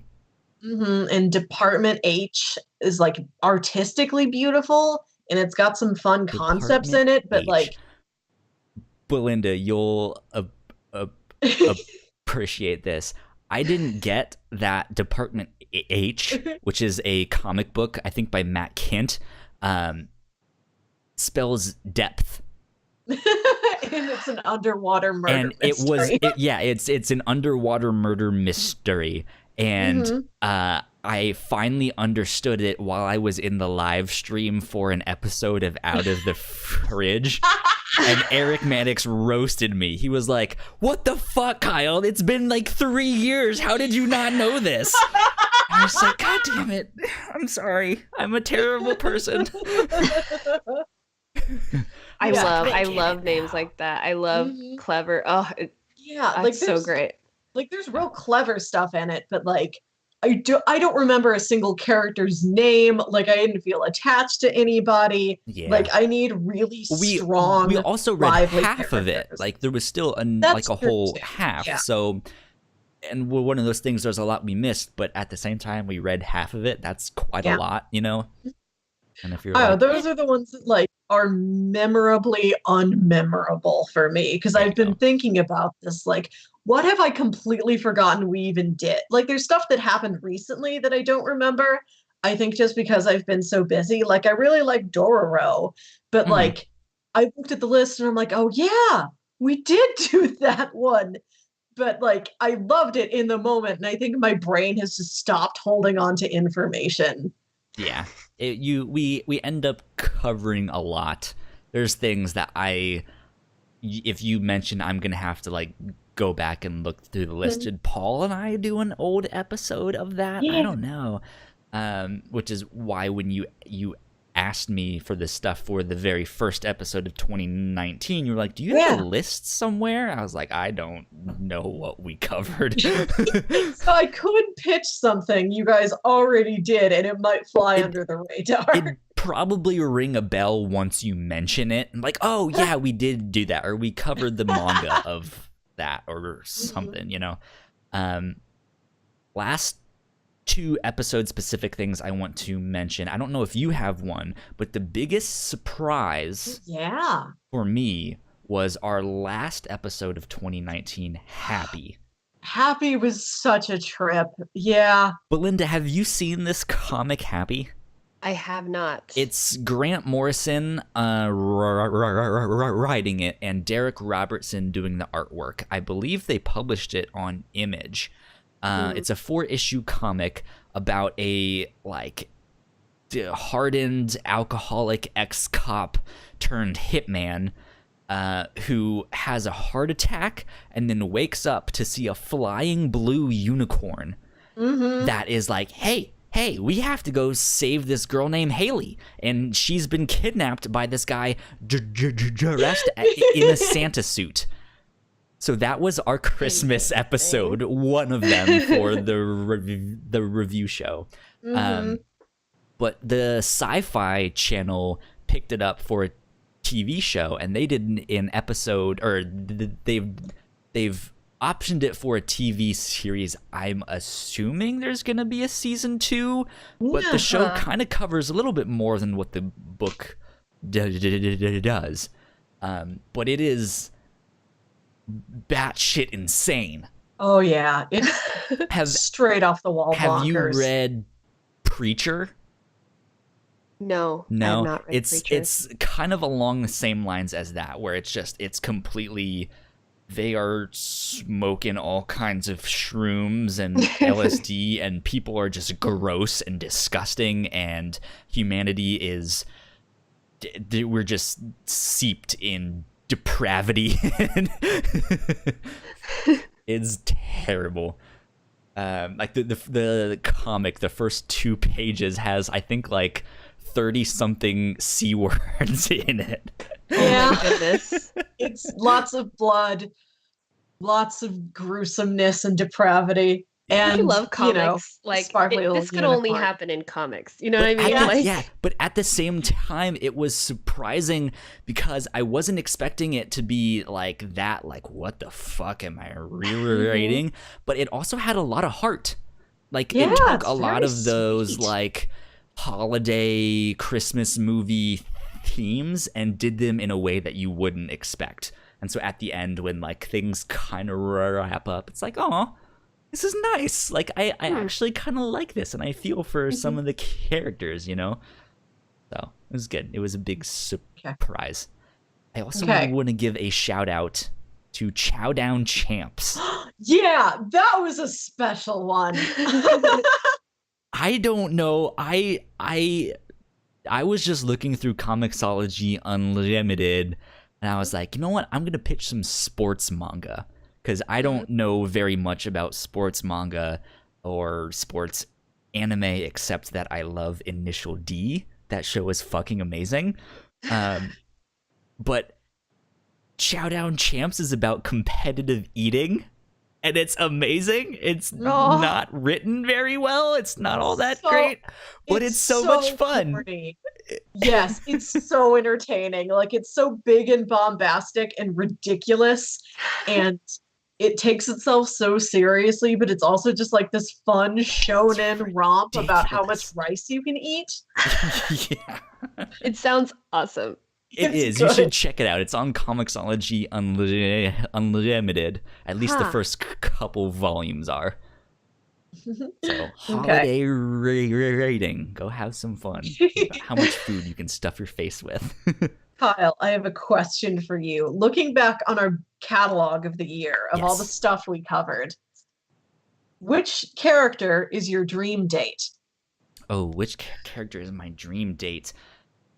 Ooh, I don't know. That's a good one. I would either say it's not. Is it who are the names of the two characters in Strangers in Paradise? There's Kachu. Is she the main character? Yeah. Kachu's like the main one. And then Francine is her friend. I think Francine might be up there. Oh, Francine's good. I think also, as much as I didn't like Wodokoi, what was the cosplayer? Her name with the green hair. Her name. I mean, she's hot. But yes, the green-haired lady. Two good choices. And like, it's one of those things. Like the first time you see her in the show, the first thing they comment on is like, she has really nice boobs. But it's like another lady commenting on it, like, oh, I wish my boobs were that nice. So I also looked back on the catalog and I tried to pick out my dream dates, and he doesn't have much of a personality, but I'd like to go on a date with Adam Warlock. Adam Warlock from Infinity Gauntlet. When we read that, She amazing. said he doesn't have much of a personality. I'm dying. In that book, he does not. Yeah, No, it's like, but he's so shiny and pretty, and I believe in him. I'd also go on a date with the schlubby desk job cop from The Forest. Yes. Amazing. He was so funny. So he's just doing his job, filling out paperwork. Belinda, we watched a Netflix original show, but it was a French show called The Forest, and it's a crime show, and there's a cop who is just a complete side character. You don't see him much. I don't even remember all. his name. He's a little bit more heavy set. He has a mustache. It looks like he hasn't shaved in 4 or 5 days, and he's their technology expert. And they're out in some like small town in the middle of nowhere. So he's like, look, I can kind of do this stuff, but guys, like, we're in the middle of nowhere. Yeah. We're not going to solve this. Big city for these test results. He's like, our internet isn't that good, guys. That was another episode of ours I really liked, because I wasn't, like, The Forest was something I wasn't super into that genre and that tone. But I knew even while we were watching it, even if I'm like not really drudging through it, but like, oh, this is kind of grim and moody, and it's not like it's like well done, but it's not really fun. But I know me and Kyle are gonna have a lot to talk about with this. Yeah. So I have a couple notes to read really fast, and then one more question to ask both of you guys. And then I have my surprise thing for you. Yes, and then after that we can wrap up here because we've already gone a little bit longer than I expected. So apologies to Belinda because you have your finals tomorrow and all of that stuff. You're fine. So this was an interesting year for us here at the Whatnauts because we've kind of grown and expanded, but at the same time, like, gone back. So we've like stripped away a bunch of things so we have a more accurate representation of who's actually listening to the show and stuff like that. Because we used to have just our original RSS feed, and it didn't matter what podcast we were doing, it was all just on one RSS feed. But I've kind of found a way to cheat the system, so we still only have one like place where we upload all of our episodes, and then I'm using a third-party thing on WordPress on our website to divvy out the RSS feed, so each show has their own thing. But basically what that did is that stripped away all the people who were subscribed to our show that weren't actually listening to our show. And it helped us get a much more accurate representation of who's listening to the show. Because when we first started, I was using this hashtag Podern Family, which if you're a new podcaster, check it out. There's a lot of fantastic shows, but there are some pros and cons to using it. One of the cons is that it inflates your numbers by a lot. And a lot of people will subscribe to your show just out of support and not actually listen to your show. So now we have like new RSS feeds, and we've gotten a more accurate depiction. I mentioned that for like 3 times now. But our most of the Whatnauts review show, our most downloaded episode before we made that switch, because when we first started the review show, when we actually made that name change, the episode that got the most downloads to date is American Gods Season 1 with 276 downloads, which is not very much. Of course, we have a small, humble audience. But that is the one that got the most, that beat out our Avengers Infinity War spoiler cast by like 30 downloads-ish. So that was kind of surprising to me to see that. That being said, it's also one of those things, I don't know if 276 people actually listened to that, you know? So after the switch, which happened in August, the first episode we published on our new RSS feed was Disenchantment Season 1. That was me and Jess Bever who covered that episode. But since that switch, our most downloaded episode of the review show was The Chilling Adventures of Sabrina with 66 downloads to date. Since that's a good, August. almost demonic number. Yeah, almost. One more 6 in there. Come on, guys, you can make this happen. Just download it 600 more times. That's all we're asking. So I thought that information was fun to know. Yeah. I remember last year, Melissa, maybe you remember this last year too, but Paul and I had made a switch from our hosting service from Libsyn to Simplecast. We're still using Simplecast, but one of the things that Simplecast did is they told us a percentage of like where all our listeners were, and I was fascinated that like 30 something % of our listeners last year were in Japan. Yeah, and I was like, what in the world? Could they even I'm an ignorant American. Do they even speak English? Do they what is happening? Is it because we're covering anime from time to time or some manga?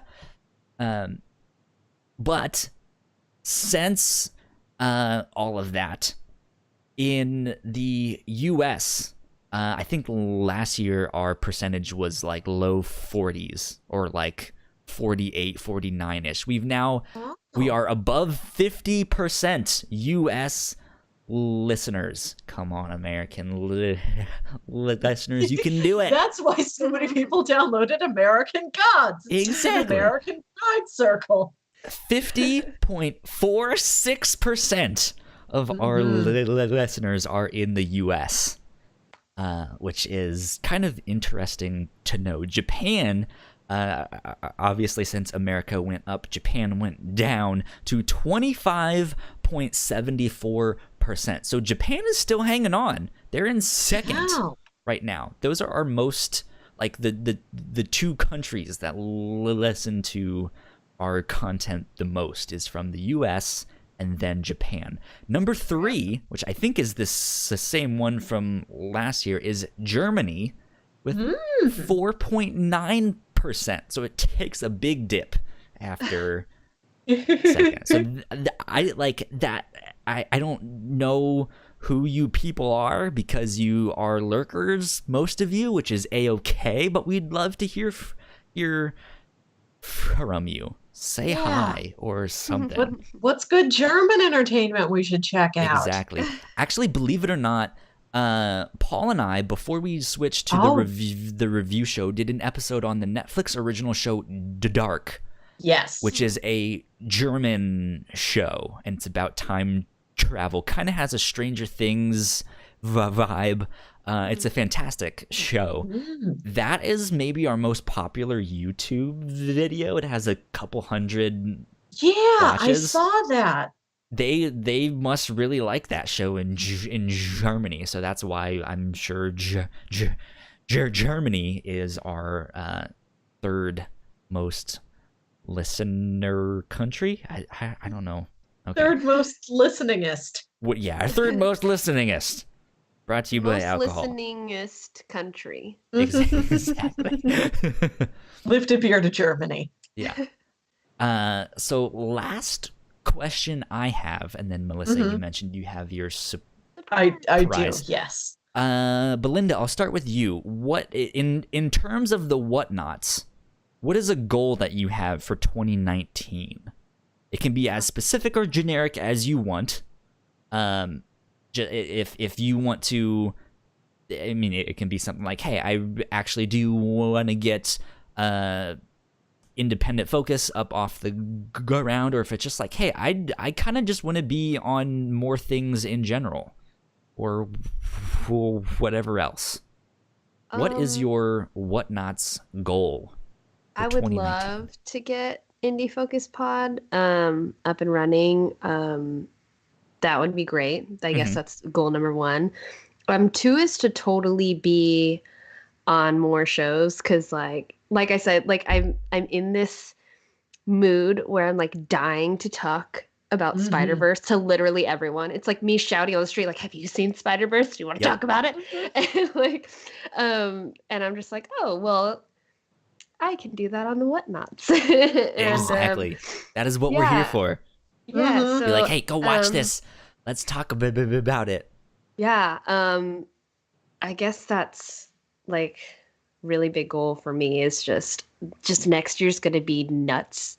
Next year just already feels like overwhelming on the like amount of content that's going to be released. And I am just next year with like 2 of my favorite like franchises coming out with like next installments, like Kingdom Hearts and Toy Story. Like By the way, you and I need to have a conversation really soon, because I want to make some Kingdom Hearts related content with you, potentially starting in January. Yeah, I don't know hoping starting, so like my break will be starting after this week.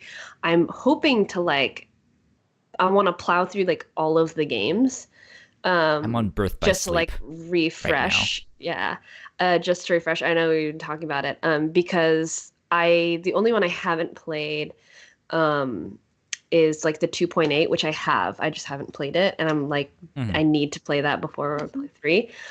So I'm hoping, like, I have these like winter break goals that like try. Play this game, read this book, Try watch this to- TV show. Yeah, it's I've been dying. I don't know how like familiar you guys are with like science fiction literature, but I'm trying to conquer Dune, like Frank Ooh, Herbert. that's Dune. a hefty one. Yeah, I have haven't read it, but I know it.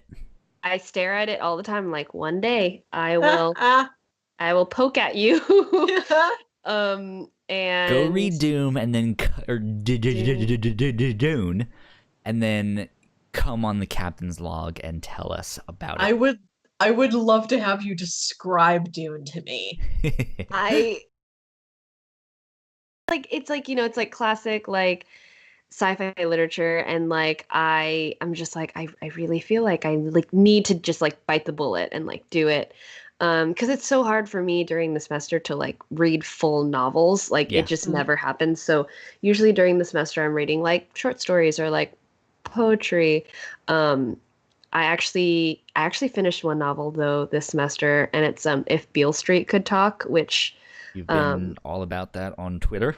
it's like the most beautiful and poetic story I've ever read. It's just amazing.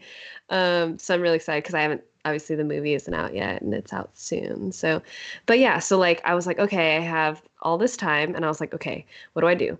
Replay all the Kingdom Hearts games and read Dune. Just like lock myself in a room. That and sounds do- fantastic. Yeah. But yeah, I'd love to be on more stuff. I have lots of things to talk and rant about. Cool. All good things. But yeah, I guess that's my goal with Whatnauts with you guys. Cool. Melissa, how about you? I think I want to cover like a wider variety of stuff on this show. And like I think I've pitched a lot of movies this past year, which was partially like a time constraints concern.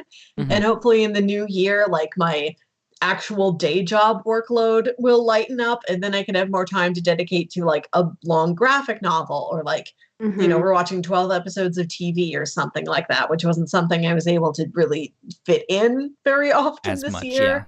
And just like look at stuff that's been on my list for forever. In the back of one of my notebooks, I've got a list of like stuff to pitch to you that I never get to because it doesn't fit into Good, those silly 'cause themes I like to do. I tried to make Paul make a list of things to pitch for 2 whole fucking years, and he didn't do shit. So, Paul, That's if you're what I'm here listening for.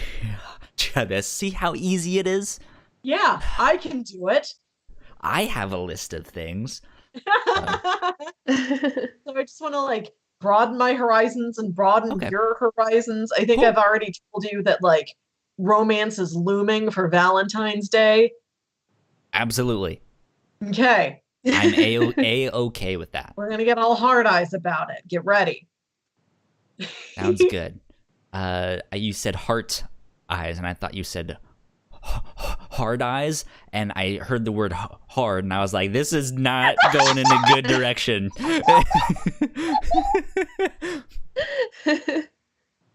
It's like, I don't know what you're pitching, but let's do it.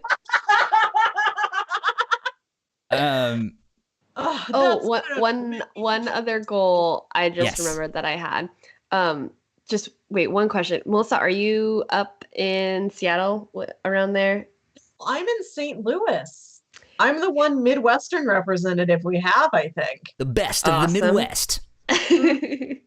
I want to make it a 2019 goal to make it up there to Washington and meet Kyle and Jess and go to the comic store that they did like out of the fridge at. That's like one of my like goals. Shout out to Gabby's Cards and Comics. Yeah, that's like I'm just like, okay, I also really want to go to PAX, so I figured I would like, Yeah.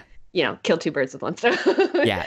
But- Just in general, 2019 for me, I want to pick some kind of convention to go to that's not in my state, because Yes. my state has really terrible ones. I'm on the East Coast in Richmond, Virginia, and we don't have anything. But yeah, I'd something really like like to go to Emerald Palmdale. City, something where we can all kind of go and meet up at and stuff would be Emerald City would be fantastic. awesome because then we could all just go and meet Yeah. up, and that would be pretty dope. Exactly. Melissa, did you have anything else to wrap it up with that, or should I share my goals? Yeah, Is go it for my your turn? goals. My What turn. are they? Okay.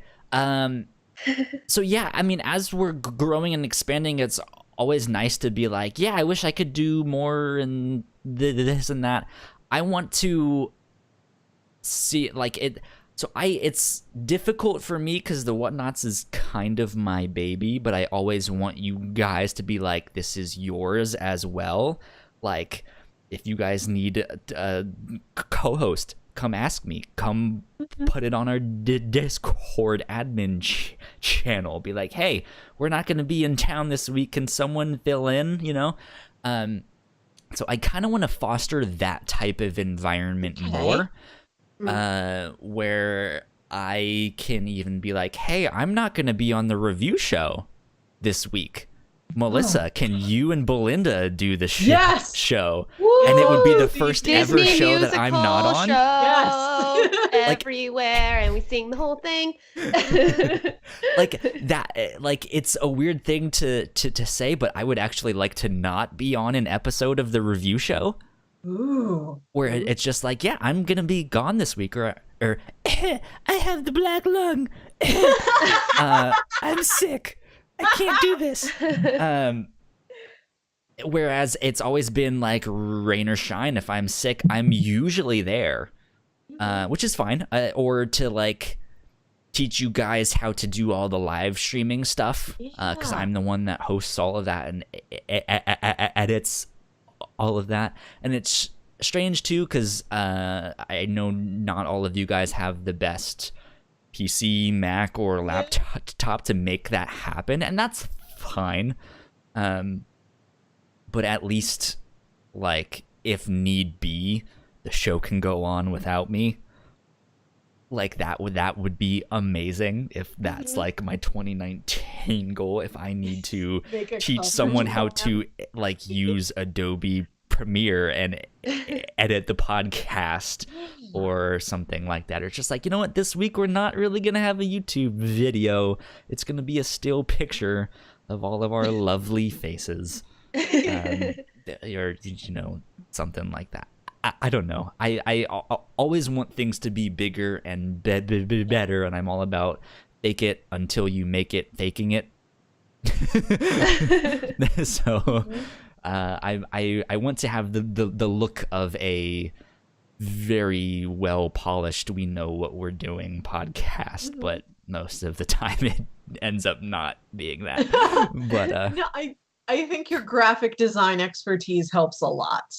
I'm getting there. I'm slowly making changes. Like I finally introduced our spoiler alert graphic on the final episode of this year. So Belinda, I guess you didn't see it. Not only do I have now a spoiler alert graphic. You posted like a little clip of it yeah, on you Twitter. Yeah. you saw it on Twitter. Melissa doesn't use Twitter very often, so she didn't see it on Twitter. I have it. And- I'm just not a timeline scroller, really.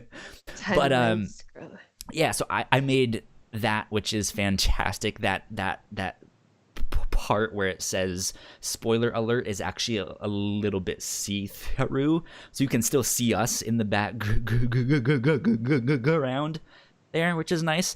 But I also have like things that pop up with our names and our Twitter handles and stuff like that. So when we started recording this, it was like, this is Kyle, this is Melissa, this is Belinda, here's their Twitter handles. Oh my god. Yeah, so like stuff like that I think makes us look a little bit more official and professional, even though we're not. We all live in separate locations. And it's a dumpster fire of stuff, and Melissa's picture is getting bigger and smaller, and Yeah, who knows that's why. my goal for 2019 is to stay one consistent size. So that is it. That's all I have to say. Again, I've been going a little bit longer than I expected with all of you guys. But Melissa, you have one final surprise. This is an idea I came up with this afternoon, so it's not very well prepared. But I made a playlist. Fake it till you make it.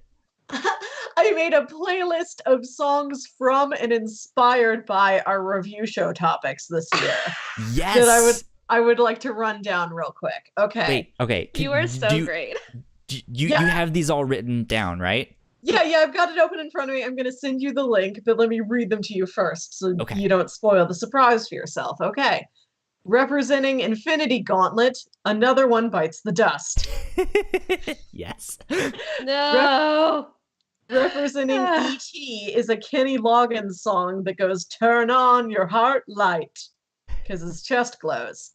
Representing... And there's don't they trade the guns for flashlights? Yes! In the thing too, so there you go. Turn on your flashlight. For Kids on the Slope, it is just Ella Fitzgerald's Lullaby of Birdland. I found on Spotify. Yeah, it's a fantastic song. Yeah. I found on Spotify the soundtrack to Joss Whedon's Much Ado About Nothing, so I put the Hey Nani Nani song on there. Okay. For Strangers in Paradise, I have the Real Big Fish song, She Has a Girlfriend Now. Of course, there is Puttin' on the Ritz for Young Frankenstein. Yes. Amazing. Department H is Underwater, and it could use some cheering up, so I put on Yellow Submarine. There is David Bowie's Space Oddity, which is within the movie Valerian and the City of a Thousand Planets. For Chowdown Champs, there was nothing to go with but Weird Al's Eat It. Yes! So good. For American Gods, I have Johnny Cash's God's Gonna Cut You Down, because I think he's like the American Odin. Okay, yeah, that works. For Star Wars Rebels, it's just the Cantina Band song. And his interplanetary sun-powered powers, it's Smash Mouth's Walking on the Sun. Yes, amazing. Side note on that, back in the day when I used to be into making music a lot more, and I used to make beats and stuff, I made a beat based off of that song, and it was fucking fire. It was great. I still love it. I don't know if I still have it somewhere, but who knows? You do. Throw it in the playlist. Yes. I have Jefferson Starship's Jane, which is from Wet Hot American Summer. Cyndi Lauper's Time After Time represents the infinite loop. Yes. Bubble had a pretty great parody of Styx's Come Sail Away called Come Ride a Boat. So I put the original Come Sail Away is on here. Come Ride For a Boat. Godzilla, I have Godzilla by Blue Oyster Cult. That one was easy. For Scooby-Doo Mystery Incorporated, I found this really great song called The Creature Stole My Surfboard. It's some weird, like, beachy, like, 1960s rockabilly song that my brother put on a Halloween mix CD for me once. Amazing. And there's no more Scooby-Doo sentence than The Creature Stole My Surfboard. Love it. For Sabrina, I have Black Magic by Little Mix. Yeah. I'm For not Venom, familiar with that one, but sure. it's like a fun girl pop song. Yes. For Venom, Lethal Protector, I have Peter Gabriel's Sledgehammer because it's just a song about a dick. And because you were fascinated by right his dick in that comic. Like, why aren't they showing it? He's naked out there. Like, Spider-Man has seen Venom's dick, and we're just gonna act like that didn't happen. That's the thing. That is Marvel canon. For King Falls AM, I have just Rocky Mountain High. It's not about the spooky stuff. It's just about the mountains. Sure. Van Morrison's Moon Dance, the key memory from An American Werewolf in London. Wait, Hosey. Hold on a sec. Is the Moon Dance the song I'm thinking of? It's a marvelous night for a moon dance. Yes. Dun, dun, dun. Okay, I love that song. Yeah. And there's a Hosier song called In the Woods Somewhere, which is about a woods murder. So that kind of stands in Forest. for the forest and Plutona. It's pulling double duty there. Okay. And I've got Suddenly Seymour, of course. Amazing. I've got a name by Jim Croce as the ultimate road trip song, so that's for Kino's Journey. And finally, for Rise of the Guardians, I put on Mr. Sandman. Mr. Sandman, bring me a dream. So that's our little look back on the year in song. Not everything is in there because I made this like 2 hours ago, but there we go. Please send me the list of Yes. all of those songs. Do you know if most of those are on Spotify? Because I'll This is- make a is a- Spotify playlist. No, And this is a Spotify playlist. There do you already go. have it? It's send right there. Send me the link. All right, you just sent me the I link. did it. I will post this not only in the description of this podcast, but on our website. Melissa, can you write like a short little write-up like thing of like, hey, here's this thing, here's why I picked these songs? Okay. It Yeah, and like not doesn't everything have is to there. be, excuse me, it doesn't have to be long. Just be like, here's this thing that I did. It's fun. Mhm. Yes. And send okay. that to me and I can post it on the website. Also, Yeah. goal for 2019, get you guys set up on our website. So if you want to write an article, I know Belinda, you and I had talked about that previously at one point. And I mentioned that to Jess as well. I would love to get written content up on this site, but that way we can have the official Whatnauts review show playlist. You need to Yes. do this every year. That's I'm amazing. going to now. I know, it's so great. That's perfect. Thank you so much. I'm glad you enjoyed this surprise. I love What it. a what a It's great amazing. secretary, you know? Number one secretarial duty: pencil skirts, playlists. Exactly. Well, thank you to both of you for joining me tonight, as well as for helping me out this past year, because it was a bit of a strange year when Paul stepped down, and I was like, oh shit, what am I gonna do? I like making podcasts and talking to people, so what am I gonna do? So you guys have helped out a ton, and it means a lot to me. So you guys are all new friends. I'm glad to be here. Yay. We even made new friends tonight. Like me and Belinda, we're bonded now, right? Yes. Oh my god, every time Kyle has me on, like last time it was with Jess and like now it's with you, I'm always just like, oh my god, like this is like perfect. Like I love everybody here. Like we Yeah. bond so well. And we always have like so much in common. Kyle's just like, oh yeah, you guys like have all these things in common. Woohoo. And I'm just like, yes! So excited. So as we were setting up tonight, I was like, so you guys both like Disney, and go. But yeah, so thank you very much. Belinda, where can they find you on the internet? What are you working on recently?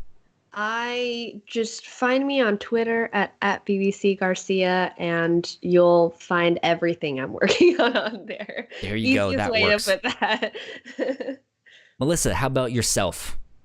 You can find me on Twitter and Instagram at Wilkywit. That's WILKYWIT. You can find out about my other podcast projects and see pictures of my Christmas cookies. Hell yeah. You guys can find me online at Yo Kyle Springer on both Twitter and Instagram. And if you guys want to keep up to date with all of the podcasts that we do, at the Whatnauts on Twitter is where you can find all that information. We do have a Facebook as well. I think I've mentioned it on the Captain's Log for the past like 2 or 3 weeks and how much I hate Facebook and stuff like that.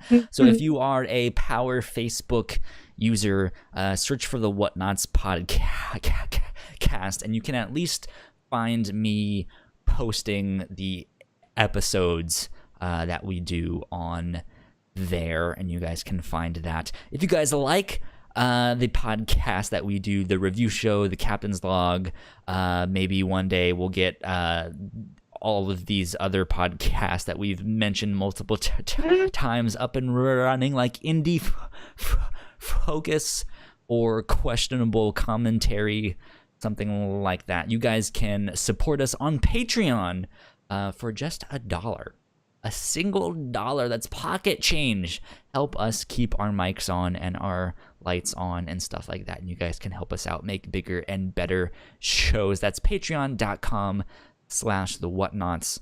All of our live streams are on twitch.tv/the Whatnauts or thewhatnauts.com/live streams. Thewhatnauts.com for everything.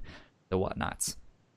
That's all. Thank you guys for listening in on our 3-year anniversary retrospective. It's been fantastic. Thank you guys. I guess we will see you in 2019. I guess this is coming out in 2019. So happy 2019. I hope you guys had good It's holidays a new year. and survived your family or something. I Mm-hmm. don't know. or something. Yeah, who knows? Welcome back. I guess if it's 2019, we'll see. We'll see you again soon. Yeah. So I guess with that, we will be out. We will talk to you later on. Adios, guys. Bye. Bye. Bye.